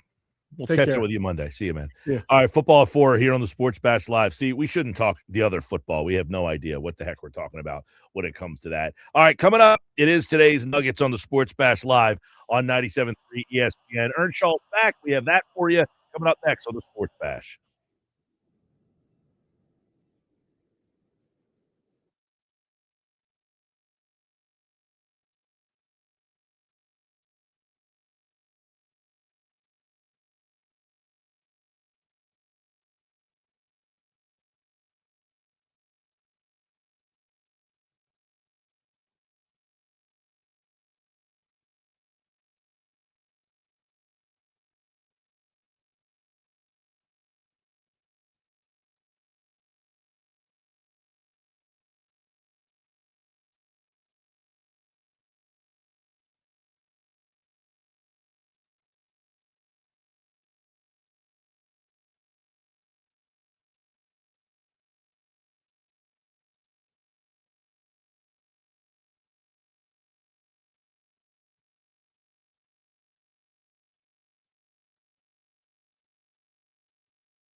All right, 4:34 Sports Best time now for the Nuggets. Nick Earnshaw is here. We had burnt nuggets yesterday, undercooked nuggets yesterday. We're hoping to have tastier nuggets today on the show as Earnshaw is back with today's edition of Nick's Nuggets. What's going on, Nick, here? Oh, what's going on? By 4:30, man, whew, I was ready for a nap. I'm still reeling from yesterday. That sun at that red carpet was unbelievable. Unbelievable yesterday. Yeah, and today's worse. I know. I was stepped outside. I was sweating already. I was like, going right back in. Going right back inside. I'm not going back out again unless I have to go to my car, go somewhere. That's the last time I'm going outside. It was unbelievably hot. I wish I was at the beach right now and just laying out, getting some sun and going in the water. That's what I wish I was doing right now. I don't know. It might be even too hot for that. It's just not enjoyable outside today. I hope it cools off by about 7 o'clock tonight. Yeah, let's hope. Let's hope. You got practice tonight, huh? I do. Oh, good luck. Good luck with you on that. All right, moving along. Let's get into these Nuggets today. All-Star game takeaways with Nugget number one. I got a couple of things I want to talk about, okay? I thought Philadelphia was a great host city for the entire event. Everything was done properly, correct. It was outstanding the way everything was conducted, I thought, for the most part. Very enjoyable time. I think Philadelphia just knows how to host sporting events. We just know in this area, know how to do it. A couple other things. I saw Buster Olney this morning talking about where the All-Star game is at right now. And he was discussing a couple of things. One being that fans were leaving early around the 8th or so inning in last night's game. And I tweeted out, and I talked about this. Mike, they didn't start the game until closer to 9 o'clock last night. It was supposed to be 8 o'clock, but then they had all the festivities and lineups and the parachutes and all that good stuff before the game. It's also a Tuesday night heading into Wednesday. I know it's summer, but it's still a work night for a lot of people in the area.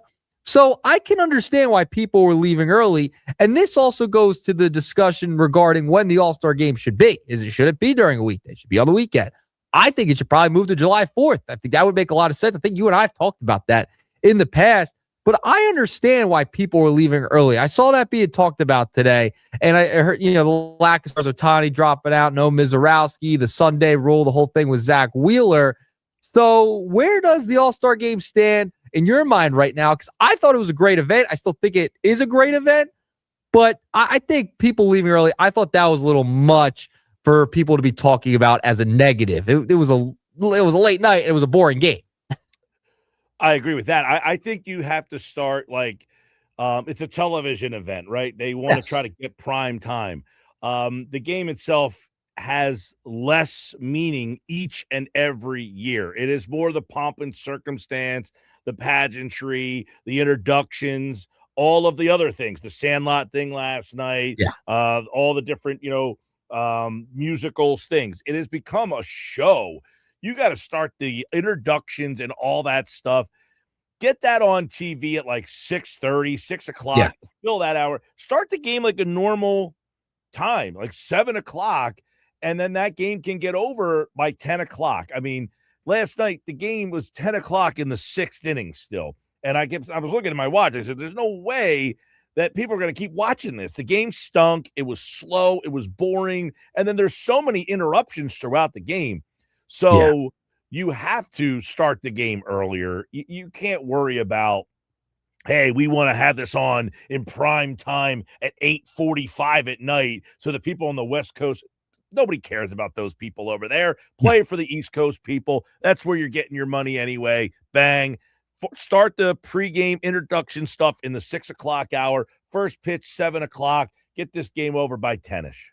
Yeah, I thought it started way too late, went way too late. Why would people want to stay? The audience that was paid $900 to go see the game. You know what I mean? I understand why people are leaving. They got a lot of kids. A lot of this event is for the kids for the most part. They got to go home. They got to get in bed. They got summer camp in the morning. People have work. So I understood that. I'm sure the TV numbers probably dipped as the game went along, and it just got later and later and later. and the game was still going and going and going. So, yeah, they got to start this thing like 7 o'clock or start like all the pageantry, the guys flying in and the lineups. Do that earlier. Don't start that at 8 o'clock because you're not going to start till 9. That's crazy to me. I thought that was the one thing I didn't like for the most part regarding the game because it just started way too late. That was it. I thought everything else was great. Obviously, the Phillies were a little underwhelming for the most part. Bryce, nothing. Chris Sanchez, not a great first inning for him, giving up the 3 runs. I thought he was going to get right out of the inning. He does not with 2 outs. It seems like all those runs were coming with 2 outs. So Brandon Marsh didn't do much. Nobody really did anything on the Phillies side. Schwarber, the whole thing. I do want to add this, though. We got to stop with the gameplay interviews with the players, the in-game interviews. I mean, Schwarber cursed on national television last night because the thing's falling out of his ear. How much more do you have to see to know that this guy has to stop? It just has to stop while they're pitching and while they're hitting. I know it's an exhibition, but my goodness, they can't even play. How are we supposed to focus when Joe Davis and Smoltz are in your ear? I loved the pitching and the catcher last night. I loved Cease talking to him and telling him what he was going to throw. I thought that was amazing insight there. That was awesome of him, like thinking. You can literally see him thinking and thinking and thinking. So I have to disagree. It's an exhibition game. I have no problem in the exhibition spring training game. I'll give you spring training. This game last night. Yeah, but they do it during the regular season too. They do it during the regular season too while they're in the field. They usually do the regular season. I don't need to see it during the regular season. But last night, I don't care. I mean, that adds to what you're watching. It's a show. So take us into the show. I thought Cease calling his own pitches was amazing last night. It was so cool hearing him thinking his way through each at bat. Like, okay, let's go slider here. And then he's like, okay, fastball outside and down and away. Like, to hear him literally call out what he wanted to throw, I thought was really cool.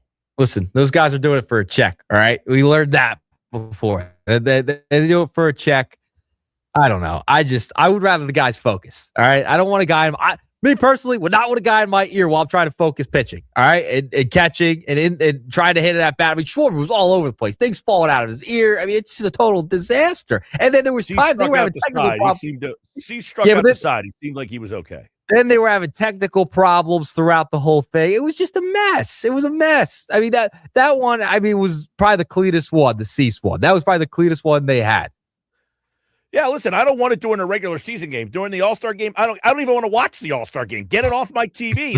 Eliminate the game for all I care. I mean, I don't need to see the game at all. So if you're going to give me a lousy game, at least give me that. Like, I'll take that. I don't need to see it on regular season game. I don't want to see it during any other moment. Last night, normally I'd be the guy to get that out. Last night, I have no problem with it because the game stunk, and that's about the only thing I'll remember is Cease calling his own pitches last night. I'll remember the introductions. That's the pageantry I love. When they're sided. That was great. All of that I'm in for. I thought that they did a tremendous. Now, I was disappointed. I think they should have used Dan Baker to do the introductions. I 100% agree. That adds to 100% being in Philadelphia. It's so recognizable for, now people outside of Philly, they probably don't know who he is or don't care. But that's what makes it unique about the game being in your ballpark. Yeah, I thought that was interesting too because I was waiting to hear Dan Baker and it just kept going with Joe Davis and I was like, oh, okay. I mean, I like Joe. I love Joe Davis. I think Joe Davis is one of the best. You didn't like when Harper he came to the plate and I thought it was so cool that he comes up there and he said, "This guy is so nasty." He's like, "I got no shot." Like that was going through his head and he said it to people on national television. That was awesome. I want them to focus. All right. I want them to focus on the game. I know it's exhibition here. Yeah, but it's the All-Star game. I don't need to hear from them in the, I don't need it. I don't need things falling out of Schwarber's ear, the earpiece and all that. No, I just don't need it. I know Smoltz, did he call one of the pitches for Cease? Told what to throw? At one point he did say, you haven't gone to your curveball yet here. I don't think he used the curveball when he told him that, but he did say that to him. Yeah.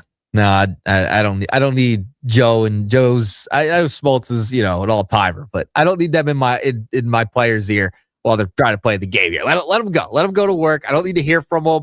I'll just watch. I just want to watch. That's all. I don't need to hear from them. I don't need to. Sorry. Is that an old man take from me from the Zoomer? Yeah, from a game that means nothing. Like, No. if you were telling me, look, a Fox Saturday game in the middle of July, which is the middle of the season in a long summer, I don't need it then. I just don't need to hear from them while they're playing. I just want to watch them play. That's it. You know, I know it's an exhibition. It doesn't count, but still, like, maybe the game could have turned the tide if Schwarber could focus at the plate instead of fiddling with the thing the whole time. I mean, he could have hit a Schwarber bomb. We could have had a nice moment. No, all we'll remember is him playing with the thing in his ear. Possible. You know, there was 27 strikeouts last night. Yeah. So imagine how long that game would have gone had there not been 27 strikeouts. Oh, it would have been rough. It would have been rough. So again, the only entertaining part of that game was. I just opened up Twitter. Tyrese Halliburton just tweeted out. So Fanatics Fest is tomorrow, and there's going to be a recording of LeBron James's podcast. Yeah. And Halliburton's filling in for Steve Nash. That is true. Halliburton just tweeted, tomorrow it's time at King James. Yeah. Huh. Well, I knew Halliburton was doing that. They announced that earlier. Well, I know. Yeah. I know. What I'm saying is Halliburton just tweeted out, tomorrow it's time at King James. Interesting. Well, I know that Maxey was supposed to do Philly radio for the second time this week and canceled. So yes.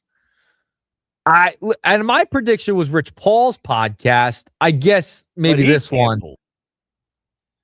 Rich Paul canceled his podcast today.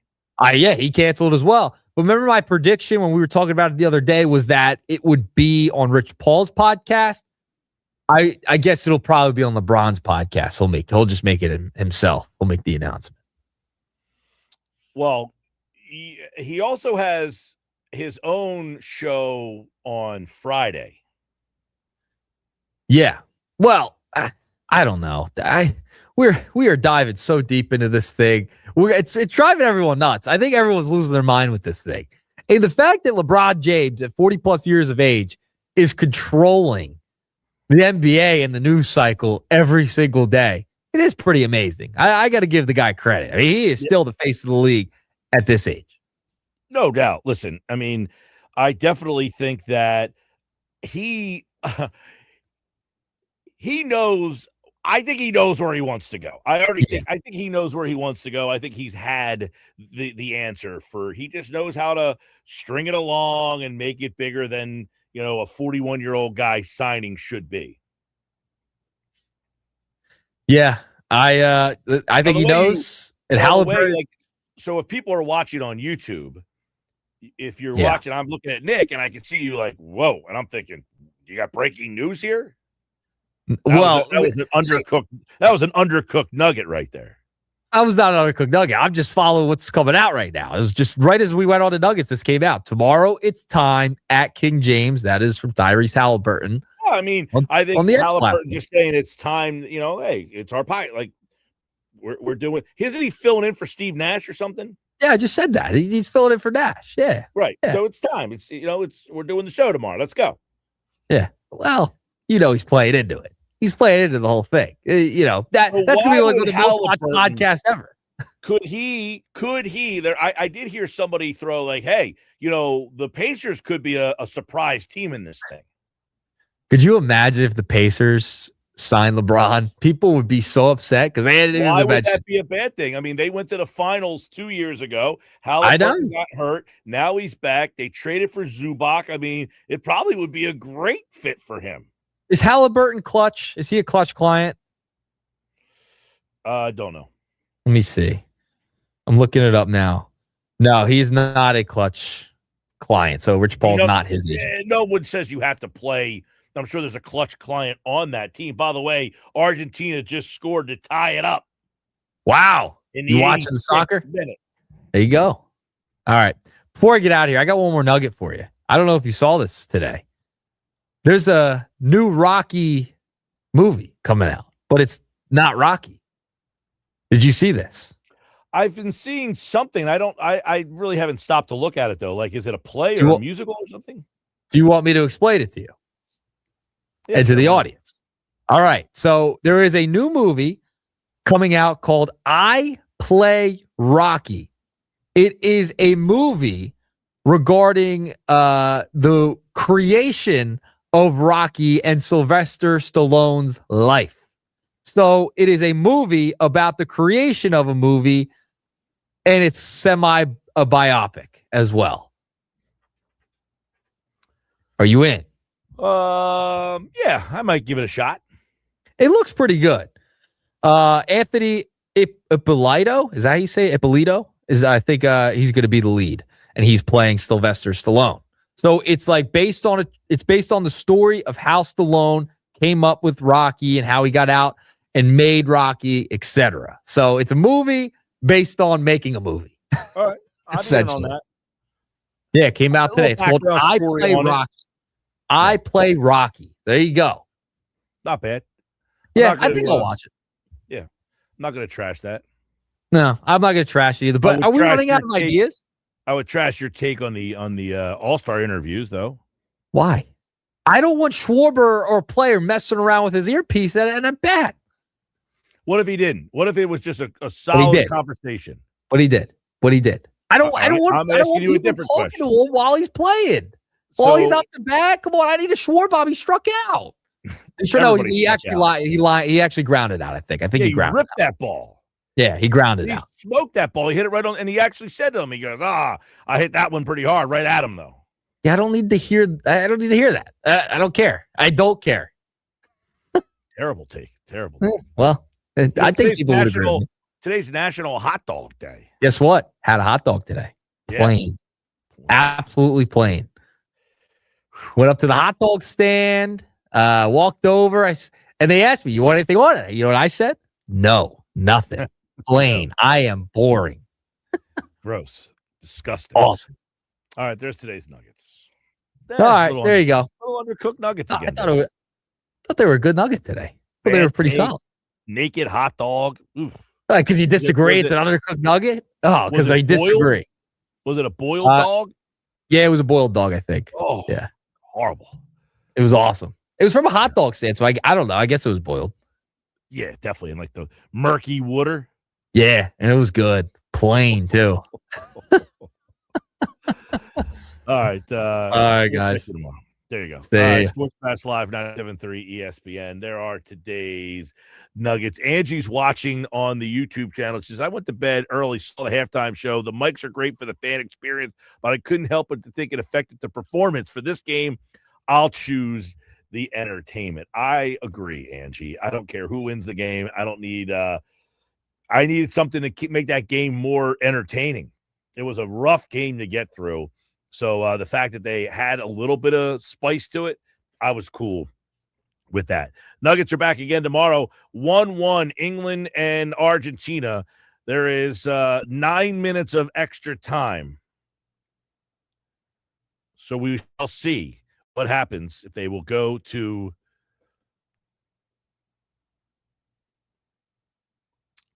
after this 9 minutes is up.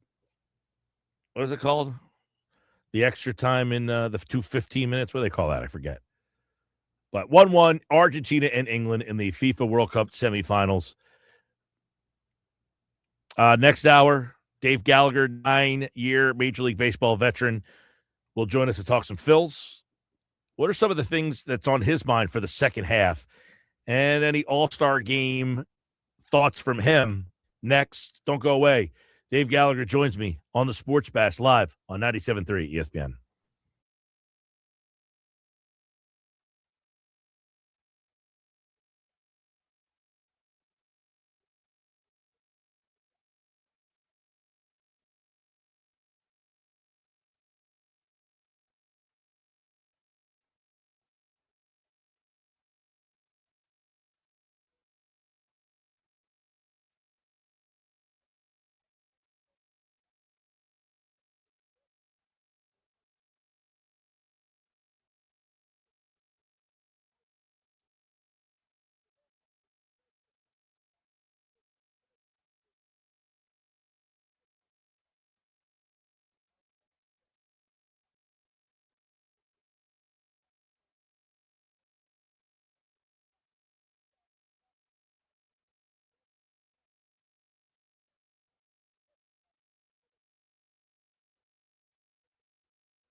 5:01, the Sports Bash driving you home. 97.3 ESPN. I'm Mike Hill.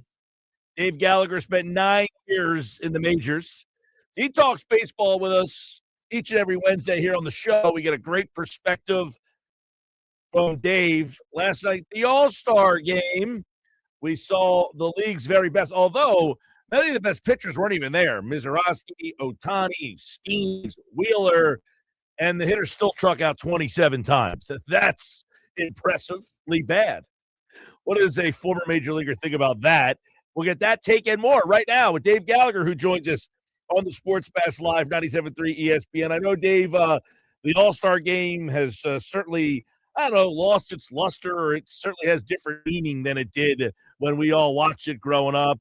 But you see the All-Stars striking out 27 times last night. I guess that tells you where the state of the game is, at least offensively. It really does. And I think it's changed, All-Star games in all sports. It's become, something different. I have to believe it's attributed to the amount of money that the guys make, that they're trying to keep it safe. They don't want to see stars get hurt. And again, I've said that in all sports. But yeah, I wasn't that interested in the game itself. I did want to see what the Phillies players would do. I didn't feel good about Sanchez. I don't think any Philly fan would feel good about that, because, and not that it's the end of the world, it doesn't really count. That said, all athletes, professional athletes are fickle, and it's kind of like I always said, you go to bed on your last at bat. And all I mean by that is, if you had 5 at bats in a game and you're 0 for 4 in the last at bat of the game, you hit a 2-strike line drive single to right center, you feel pretty good going to sleep that night, because, you can talk yourself into, well, I righted the ship. If I get a hit my first time up tomorrow, that's 2 for my last 6. That's 333. You can talk yourself into it. But if it's the opposite, you get the hit in your first at bat, and then you go 4 straight at bats where you give away at bats, and then that can be a problem, because that's what you go to sleep on. So with that thought in mind, Sanchez, it would have been nice to see him have a relatively clean inning. Didn't have to be like Luzardo's, which was fantastic, but if it was just a hit and a walk, or no runs, then it's just fun. But hopefully that doesn't sit with him, because he really didn't have command, and he certainly wasn't dominating. He did face good hitter after good hitter, but there was a sprinkle of left-handers in there that I thought he'd have more success. So overall, hopefully he can get right back to action in his next start and have some success, and he's right back to it, Yeah, no, a lot of people have brought this up, Dave, is that his last couple starts, he had a good game against the Tigers, but he did give up 10 hits in that game. His last couple starts, the one against the Royals, he got pounded in that game. And last year he threw over 200 innings, I think, for the first time ever. You see guys that it is tough to make that transition from a guy to become the top of the rotation, ace of a staff. Yeah. You think, well, if he didn't, like if he was in Wheeler's shoes and didn't get selected, not that you'd ever hope that, but that's a reset, not just physical, certainly physical. You get that physical break, but mentally, think about his starts, Sanchez, like the thought that goes into each pitch. And he seems to, that JT's got him on that page where they're thinking with one mind, there's rhythm to it, but the look in his face, that intent, and then the execution has been spot on. So that takes a lot out of you. I remember a year with the White Sox where I batted almost 700 times. I was a leadoff hitter, like 630 official, but then sacks and walks. I'm not kidding. Like I went home and I had a lazy boy chair in the living room. I think I stayed in that darn thing, with the exception of sleeping. I sat in that thing for about 2 weeks, and it was mental more than physical. It was just a giant exhale. So if you can get that 3 days, I don't know if it's 3 or 4 days, that break and a reset, and he just didn't get it without having to think. He did look rushed between pitches. Like, let me just get through this and get behind me. He looked different than he typically does. But again, it could mean nothing if he gets off to a good first few innings in his next start. It could be behind him really quick. His next start will be this weekend. Him and Wheeler are going to pitch the weekend against the Dodgers. They're going to go with Nola tomorrow night against the Mets. So they are going to push those two guys off a little bit there. And, you're right. I mean, you don't want to – some of these guys make the All-Star game for their first half of the season, and then they, kind of fade off in the second half. Now, he has been a pretty good pitcher for the last 2 seasons. We'll see what he ends up doing there. Wheeler did not pitch in the game, but he has had 3 unbelievable starts. Have you ever played with a guy who felt that he got snubbed and then used that the way that Wheeler seems to be? His personality. I say we could just give a splash of that to Painter. Just that fight that he's got. So I've heard the conversations. I think you had one earlier today regarding Wheeler. How should he have handled that being invited late? And I don't mind it. I don't mind that his reply to that, because it's part of what makes him successful. Yes, I understand what it would be for the crowd, for the fans. They would have loved it. He would have loved it. But I also understand, like, that level of competitiveness that you have. He deserved to be on that team, not as a second guy, not breadcrumbs. No, he earned it, and they didn't choose to take him for whatever reason, whoever else they put on. I think there was a couple starters that said we shouldn't be on the team. I want to say Chris Dale and somebody else. Dale and Logan Webb were the 2 guys who did almost, Sale definitively said his numbers are better than mine. Webb danced around it a little bit more, but he was pretty it was pretty obvious what his intentions of how he answered the question was. He felt that Wheeler had a better year than he did. Yeah, and that's the fraternity part. It's amazing how you see these compete against each other, but they know. So that part of it doesn't bother me, that he said, no, thanks, but no thanks. And again, I'll say that's drive. That's an inner drive that some players have, the best players have, and some do not. And I think as good as the stuff that Painter has, the team needs him to get back up here and be that 5th starter. I don't know if he can do it. I think the last couple of starts in AAA weren't so great. His Friday start was terrible. Would you not like to see him just get pissed off on the mound? Absolutely. I'm pissed off that he hasn't. Inside. Dave, I thought he would be a difference maker. I thought he would be, we heard so much about this kid, and he's the best pitching prospect in baseball. And that kid's a big, strong kid. And you thought, all right, this guy is going to come and make an impact. And he has just been a dud so far. Yeah, there's a kid from Jersey. I'll tell you. His name is Stevie Garrison. He actually drafted by Brewers this long time ago, and he did get up with the Yankees. The nicest guy, like Painter. You want them to marry your daughter. Like, they're that kind of people. And I remember Stevie got invited to spring training with the Yankees. And I said, I'm going to give you some advice. I'm not a pitcher. I said, but I'm going to give you some advice. I've been around the game, and you're not going to like the advice. I said, when you get an opportunity and you're facing the other team's best hitter, come inside, knock him on his ass. As his pitching coach was Dave Vergetti.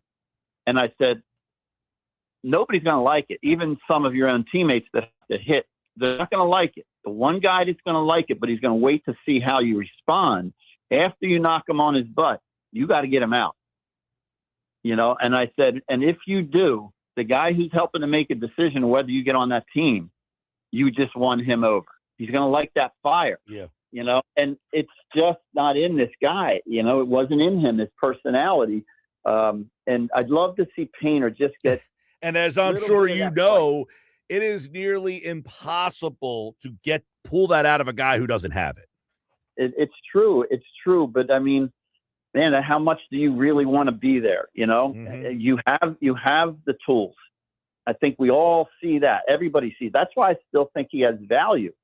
But I have seen guys, they get to that level and they're not willing to do some of the things that it takes. I mean, sometimes it's a little bit of a different kind of fight you got to have.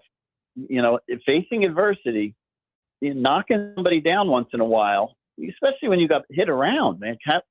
have a little bit of pride, get pissed off, knock somebody on their butt, but then you got to follow it up with getting them out. So anyway, that's my spiel on Painter. Well, they need him. You're right, because I was going to say, so what are some of the things this team needs to do now post All-Star break? Now you get to the trade deadline. Now the team starts to look at the front office and says, what will it take for us to get to that next level? What are some of the things, Dave, this team needs to address? I think that they're not far off. I mean, here's the good news. They're 11 games over 500, and they could certainly use a better second half out of, let's see, who we got here. Crawford for sure. He could be a little bit better. Bohm, Stott, Real Muto, right? I'm naming a lot of guys here. So Turner, can't leave him out. If they can get that production off of those guys, that's not a lot to ask. These are guys who have done it. If they can do that, that's going to add to the offense that they already have. Mm-hmm. They've been a Jekyll and Hyde team, right? Definitely split personality. And the fans will understand this. Your radio listeners will understand this. You will definitely understand this.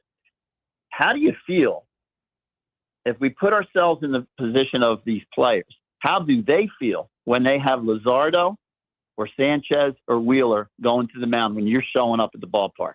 You got more than a fighter's chance. They're winning most of those games, right? So there's less pressure. You don't have to score 8, but I think it relaxes you a little bit and you can play. And now, how do you feel when you have Nola, unfortunately, and Rangel or Ty Walker, right? They're losing the majority of them now. The fact that those 3 top scorers have been able to win the majority is the reason they're 11 games over 500 now. If they maintain that, Mike, and I'm not saying every game, right? You're going to lose some, and then maybe your 4th and 5th guy is going to win some. So hopefully that balances out.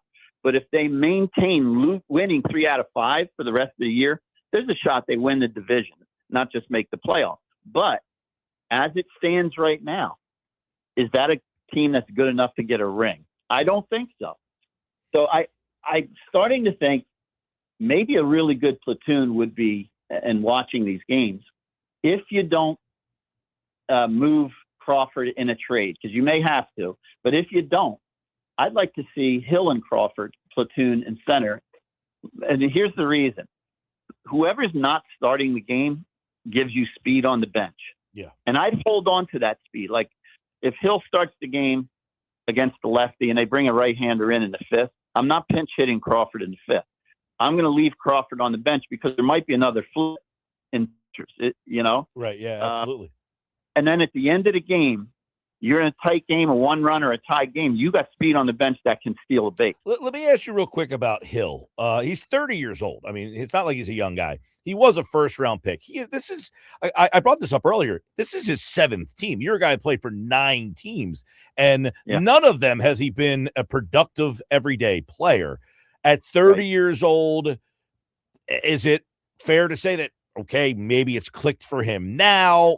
He's obviously having a nice run. It's only 23 games here, but you're a guy who's been bouncing all over the place, so you could probably relate to what his career has been like. First-round pick, by the way, same as you. Yes, absolutely, I can relate. You remember my story because I've said it on this air a few times. I was 27 before I got my first call up, and I failed miserably. I played not to fail. That's not the way to do it because these guys eat you alive. I get sent down. I get traded from the Indians after all those years of development. I get traded, and I go to the White Sox. I get called up about a year later, and I did really well. I did really well. There was nothing that I changed other than my confidence and my drive. Like I remember the flight, going up and thinking like, I got to have a drink. I have so much anxiety, but I made this deal with myself that I'm getting after it. And I got after it, and the swings were more aggressive. I always was confident in my defense, and I just had to have some success early, which Hill has had. Once I got that, and I started getting that handshake, that real handshake from your teammates, where you could see it in their eyes that they believe in you, they want you, you're making a positive impact. That's a great feeling. And then you can thrive on that. So, yeah, you make it. Well, I was 28 when I really made my impact. And then I stuck around because the more experience you get, experience counts for a lot. Now I can rely on you. You're not going to just wet the bed when you come up in a big spot or, miss a cutoff man just being crazy. Like, you got to know the game. He seems like a fundamentally sound guy. But here's the thing. I think his last game, he took an 0 for 4 or 0 for 5. So would it shock me if he slid a little? But I think he's there for the remainder of the season because worst case scenario, he's a hell of a guy to have on your bench. Start him against lefties. So that's why I say, I'm starting to like Crawford's climbing back into being productive. Yep. He's starting to have more confidence in stealing bags, which he should be doing. You got those two at center. And if the other guys can do what they're supposed to do, you don't need much offense out of them. Give us your the way that Hill's playing back. center field as well. I mean, that guy's been outstanding in center field. Crawford's okay out in center. He's not great. He's getting better. But then you got a right field question because obviously you can't play Rincones every single day. I know he seemingly has some promise and everything, but I would imagine if you're a team that wants to win a ring, you probably have to look to do something in either right field or left field. Maybe you move Marsh over to right field at some point and find a left fielder. But your corner outfield, you need a guy. Yes, I don't think I'd want to move Marsh. I just love him in left defensively. He would never stay, but he's most comfortable there. I don't even love him in center. So it takes time. I've done that. It takes a lot of time and a lot of fly balls, a lot of live fly balls. It can be in BP, but live off the bat and seeing how they fly, how they turn, which ones go up and come down crooked, top spin reads. They're different from the different positions in the outfield. And he's got left field on lockdown. I think he's really good there. And for the same reason, I hate to see them fool around with putting Schwarber in left, like maybe a game here or there, but not in the playoffs. Even Sosa, it's emergency. Yeah. But I love to, if you can add a right-handed hitter would be great. And now to do it, boy, you'd have to hold on to Crawford. If you're going to go center fielder, I did read where Buxton says he's not going anywhere, so I guess he's out. But added a center fielder, I think Crawford should be part of that trade. He's just too young to become a role player on the bench. That'd be wasting talent. No doubt. No, that's not even fair to him. So, but I'm starting to think if you can get a right-handed hitting outfielder to play every day in right, and then have Crawford and Hill platooning in center, and Marsh in left, and pretty much every day, maybe Rincones hangs in as a left-handed bat off the bench. But whoever doesn't start in center becomes part of your bench. Sosa gives you flexibility on the bench, and I like his energy coming off the bench. Now your bench looks pretty damn good. So I think we all agree you got to get yourself another starter, and that pushes Rangel out, right? So if the starter is good enough to push Nola to the fifth start, then that's okay. Those top three are golden. So, and an arm or two in the bullpen certainly would go a long way as well. So I don't think they're very far off, but, I want to tell you, when I played for the Phillies in 95, I remember in spring training, we're stretching and Dykstra and Darren Dalton, they looked at me and they said, Gally, who do you think we need? I don't know why they included me in these conversations, but I loved it. That's like my favorite team to ever play on. They the were 95 Phillies team? Yeah, it was a wild team, like wild, the way they lived their life. But I called it nights at a round table. We'd get together on the road. We would talk baseball. It might be crazy, but we would talk baseball. And I remember the two of them saying, spring training before the season started, we need an inning eater. And so we knew exactly what we needed was a fifth starter that's going to take the ball every time. He's going to give you 6 or 7 innings. That's so critical that you don't blow up the pen. If the guy goes 8 and 13, that's okay. You got 8 wins that maybe you weren't expecting, but he's not blowing up the bullpen. So you have a great shot of winning the games that those top 2 or 3 are throwing. So critical. But I looked at them and they smiled. And that was when Lee Thomas was the GM.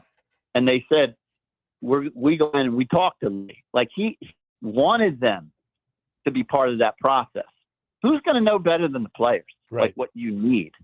And, I don't know. I would love it to hear that Real Muto and Schwarber and, maybe even a Wheeler, like, sometimes pitchers and position players don't mix, but Harper, like walk into Dombrowski's. They may have done it for all I know. And just say, hey, we need some help. We're busting our ass out here. Well, one of the things, Dave, you tweeted this out a couple days ago that Bolin is passing guys in the pen.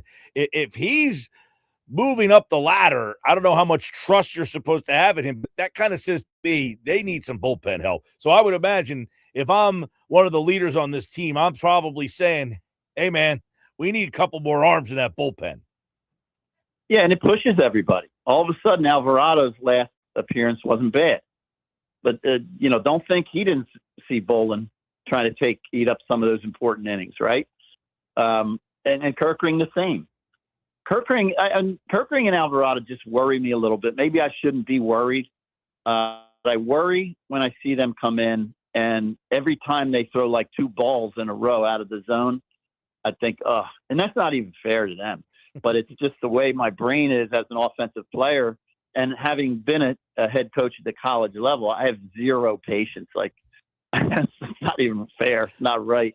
Believe me, I know exactly how you feel on that one there, Skip.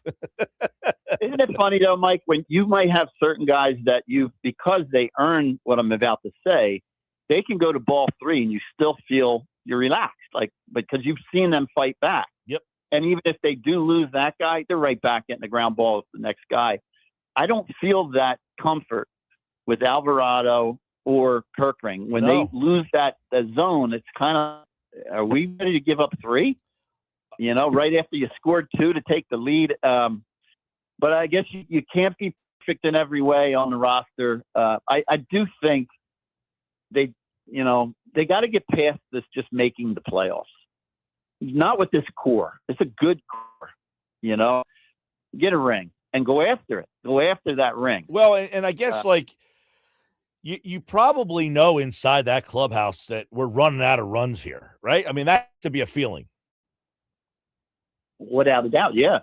I think didn't Wheeler say he's like one more year living his out contract is up after next season, and he said that will be it for him. Yeah, that's one more year, one more season. I know you got guys that are locked in for a long time, but then you got to look at what is the production like. Exactly. And I know for a fact that you start getting injured much more easily as you get older. And older, it's not like you're in your 60s, like walking around and why my ankle hurt me, In professional baseball, like you can't lose anything, My father-in-law could tell when I was playing, if I gained 4 or 5 pounds as a center fielder, he could tell. And he would tell me, like, David, he would just say, David. And I'd say, what, Dad? Yeah, like, am I not covering the ground? And he would just like get this sly smile. That was his way of saying, like, you're eating too good. And that is the funny thing for me is I had to maintain like my weight at about 185, 186. If I got much lower than that, I didn't feel strong enough. And if I hit 190, I'm not covering the ground. That's wild, man. Yeah. Well, second half of the season starts tomorrow night. Aaron Nola will start for the Phils, followed by Luzardo, then Rangel, and then it will be Wheeler and Wheeler and Sanchez this weekend against the Dodgers. So it's the Mets, the Dodgers, and the Yankees. They are the first 3 out of the All-Star break, and we'll be chatting the rest of the season here, hopefully into the playoffs. Dave Gallagher at Dave Gallagher 22 shared his stories with us as he does every Wednesday here on the Sports Bash. Dave, I look forward to it every week, man. Me too, Mike. Take care. There he is, Gallagher, everybody. 9-year Major League Baseball veteran, former Phillies outfielder. As he said, 1995 he spent with the Philadelphia Phillies, and he said it was one of his favorite seasons ever. That's for as well as that team, those '95 Phillies. That was kind of the back end of the '93 team, and they were kind of breaking down. But Dave's always an excellent listen. It goes by so fast listening to Dave kind of give us his experiences and stories. We hope you appreciate it, everybody listening. I know I always appreciate what he brings to our show. 609-403-0973. 609-403-0973. It is Argentina moving on. They scored late before we got to stoppage time, and they win it 2-1 over England. England is out again. It will be Spain and Argentina in the World Cup Championship, the finals. All right, coming up, we got plenty more for you on the Sports Bash. Tyrese Halliburton tweeting out an hour ago, tomorrow it's time, King James. Does it mean anything? Where will LeBron land? We'll discuss on the Sports Bash on 97.3 ESPN.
All right, 534 Sports Best Live, 97.3 ESPN.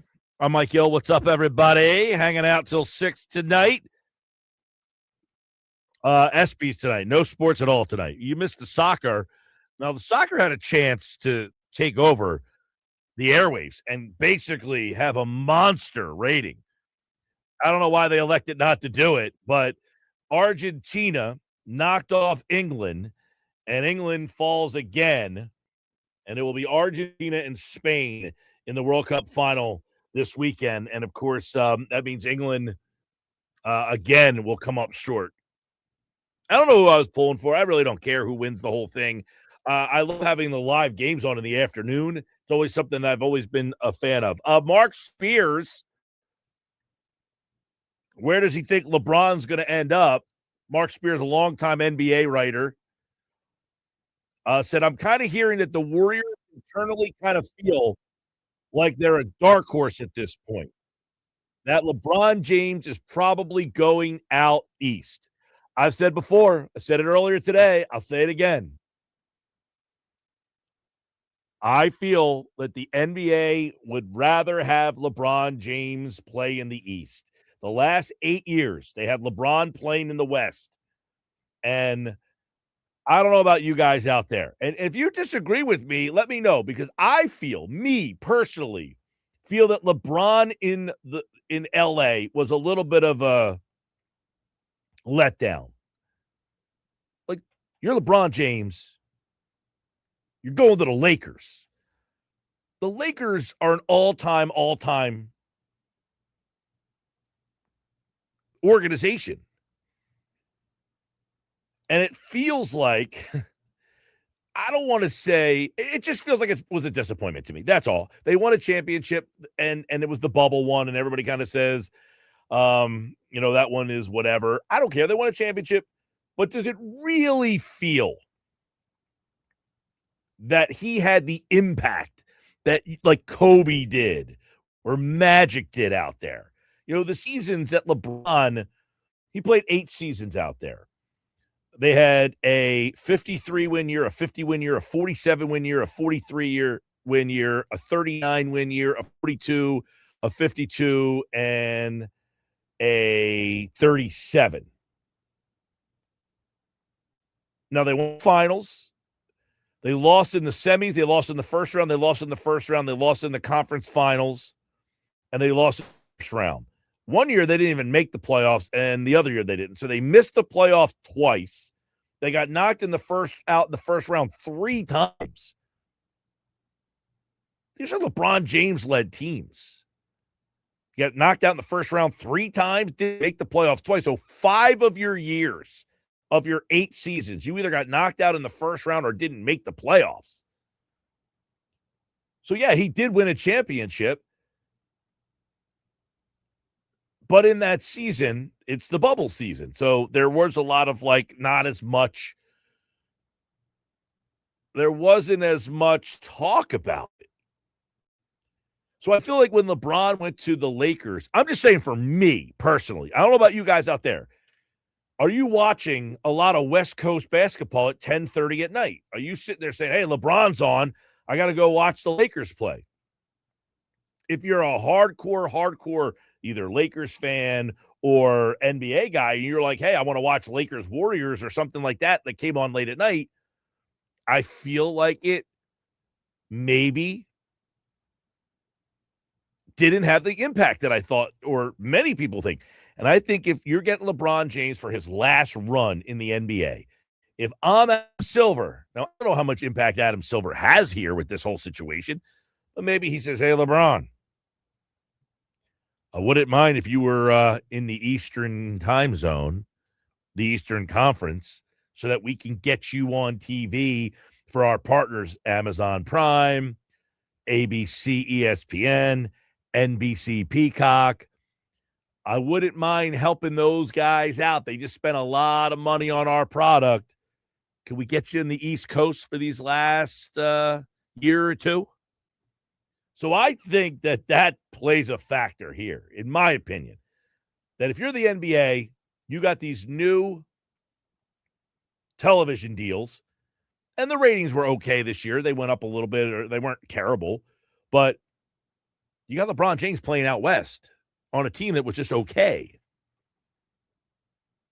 If I'm the NBA, I'm telling LeBron, we might have 82 games left of you. We might have 82 games left of you in this league. Can we please have you play on the East Coast? Now, he might say go pound sand, but I think that he wants to do what's best for the league. The only team in the West that has interest or that's in the mix here is the Warriors.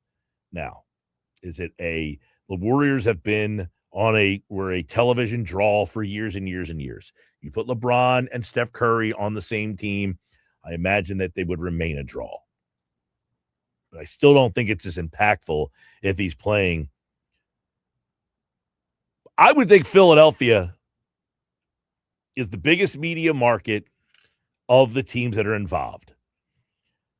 You would end up getting, first off, think about this. The Sixers are playing on Christmas Day this year. I'm pretty sure we can all agree on that, right? So you're going to get the Sixers on Christmas Day. You're going to get the Eagles on Christmas Eve. So Christmas Eve, you'll have the Eagles. You'll have the Sixers on Christmas Day. I think we're pretty much we're all agreement on that, right? You're going to get the Sixers on Christmas Day. But think about this. If you have Philadelphia, Jaylen Brown, how many times are the Sixers and the Celtics going to be playing in primetime? Then Sixers-Knicks. You're getting that game. This is almost like, the Flyers schedule came today, though, by the way. Not the schedule, the opening game. The Flyers are opening September 30th against the Pittsburgh Penguins. September the 30th. That's got to be one of the earliest, if not the earliest, I've ever heard. Flyers, Penguins, September 30th. What day of the week is that? That is a Wednesday night. So you're clear of football. Smart move by the NBA there, NHL there. All right, so Sixers, Celtics. This is like when you're doing the football, looking at the schedule. Sixers, Celtics. How many times is that going to be a Peacock, NBC, Amazon Prime, or ESPN ABC game? Probably they play 4 times, probably 3 of them. Sixers, Knicks. Primetime, 3 out of the 4. Sixers, Heat. Most likely, Miami's now going to get a bump in exposure because of Giannis. I would imagine that now if LeBron plays for the Sixers, you probably get Sixers-Cleveland as a primetime game. Cavs finished in the NBA Eastern Conference Finals last year. LeBron turned his back on the Cavs. He went to Philly. They play, boom, that's a primetime game. Then, of course, you get Sixers and, Oklahoma City, Sixers, Spurs, Sixers and Lakers. If LeBron's on the team, putting him there. Now, you could say, hey, well, what if LeBron went to Miami? Same situation. But is Miami and Boston and Miami and the Knicks? Yeah, Miami and the Knicks has a little bit some background rivalry there. So I think that would work. Miami probably fits as well, like Philadelphia for the ratings aspect of it. If you're the NBA, that is the match that you're hoping for. I think, anyway. 609-403-0973. Let me read off a couple text messages on the White Horse RV text board from throughout the show. Paul in Ocean City, Mike, great show. He says, I agree with you. Love the Dylan Cease live game time interview. Whit was good, too. The right game to do these. Yeah, I can't agree with Nick, and I got to imagine that he liked it too. I think he's just probably having a bad day. He had undercooked nuggets yesterday, burnt nuggets yesterday. I think his stomach's a little upset from the bad nuggets 2 days in a row now. It's a terrible take. It's an exhibition game with the biggest stars. It's the one game that you're like, I want to hear from these guys. The funny part is he's talking about Schwarber. Schwarber had the earpiece in. He hit the hardest ball of the night was when he had the earpiece in. I mean, that ball was knocked the second baseman over. It's the only had any contact. 609-403-0973. Paul in Ocean City, you're right about that. What else we got here? Mike, what if LeBron signed with the Wizards? That would be crazy. Back with Davis and win where MJ didn't. Yeah, listen, the Wizards, I think, are going to be very interesting this year. I think that the Pacers are a dark horse thing, too, that you got to keep in mind. The Pacers are a team that went to the finals 2 years ago. And then last year lost Halliburton and traded some guys away. Now they get Halliburton back. They traded for Zubac. I don't know. Watching how many people out there watching Summer League. I know the Sixers played today. And from my understanding, I haven't had a chance to watch. I was watching the soccer game a little bit over my shoulder here. But I know the Sixers played in the Summer League today. And let's see. I know LeBaron Philon. Let's see what he did today in the game. My point on that was the Sixers lost in the Summer League today to the Magic. LeBaron he looked a little tired from what I understand. 37 minutes he played in a Summer League game. Come on, what are we doing here? 15 points, 1 of 13 from 3-point range, 6 rebounds, 6 assists. But yeah, from the point I'm making about the Summer League game is Chicago. You watch what that team could be interesting. They drafted Caleb Wilson, number 4 overall. He's been very good. And the Bulls, they got a new coach out there. That's an interesting team. I don't think LeBron's going to go there, but they would be an interesting team. Another one is we talked about the Pacers, who lost their draft pick because they traded for Zubac, but they got that group of guys that went to the finals a couple of years ago. Zubac replaces Miles Turner. So I wouldn't be like, they would be some dark horses, the Bulls, the Pacers, because somebody texted him before about what would LeBron be willing to take. He has essentially said he would take a minimum level or something today. It's not really a money situation for him there. Yeah, Sixers lost today in the Summer League game. I think this is their last Summer League game. They've all been on like during the afternoon, so I haven't got a chance to like. Normally, I'm watching these Summer League games like into it, like very much into them. They're all like afternoon this year. All right, we're getting ready to wrap up the show. We got one more segment left. Coming up, we will wrap up the show and get you ready for tomorrow as well. Here on the Sports Bash Live, 97.3 ESPN, the 97.3 ESPN free mobile app.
All right, 5:52, getting ready to get out of here. Before we do, let me tell you about my friends at the Branches Outreach. It is hot out there today, and that's where the Branches helps out and could use your help. Whether you're a year-round resident or enjoying everything Cape May County has to offer in the summer, you can help keep this mission moving by visiting thebranchesoutreach.org and support the Road Ahead campaign today.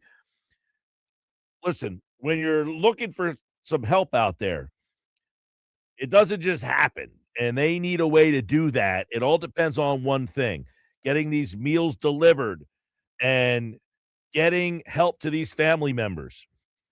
The Road Ahead campaign is looking to purchase a new outreach van that will help recover more food, expand the outreach, bring essential resources to even more people across Cape May County. It is hot, everybody. So think about that in these times, and the Branches Outreach. They're thinking about people in need, and you can help out by going to thebranchesoutreach.org to show your support. By the way, does anybody remember when LeBron James had the first pick when they used to do the draft for the All-Star game? Who did he pick? You remember? With the first pick, LeBron James selected Joel Embiid. I think LeBron will be selecting the Philadelphia 76ers when he makes his decision. That's just me. All right, everybody, we'll do it again tomorrow here on the Sports Bash Live, 97.3 ESPN. Don't forget, you can watch the show live each and every day on the 97.3 ESPN YouTube channel. Go to youtube.com, search 973 ESPN, and watch the Sports Bash. You can watch on your phone, tablet, or any device. We look forward to it tomorrow right here on the Sports Bash. Have a great night, everybody.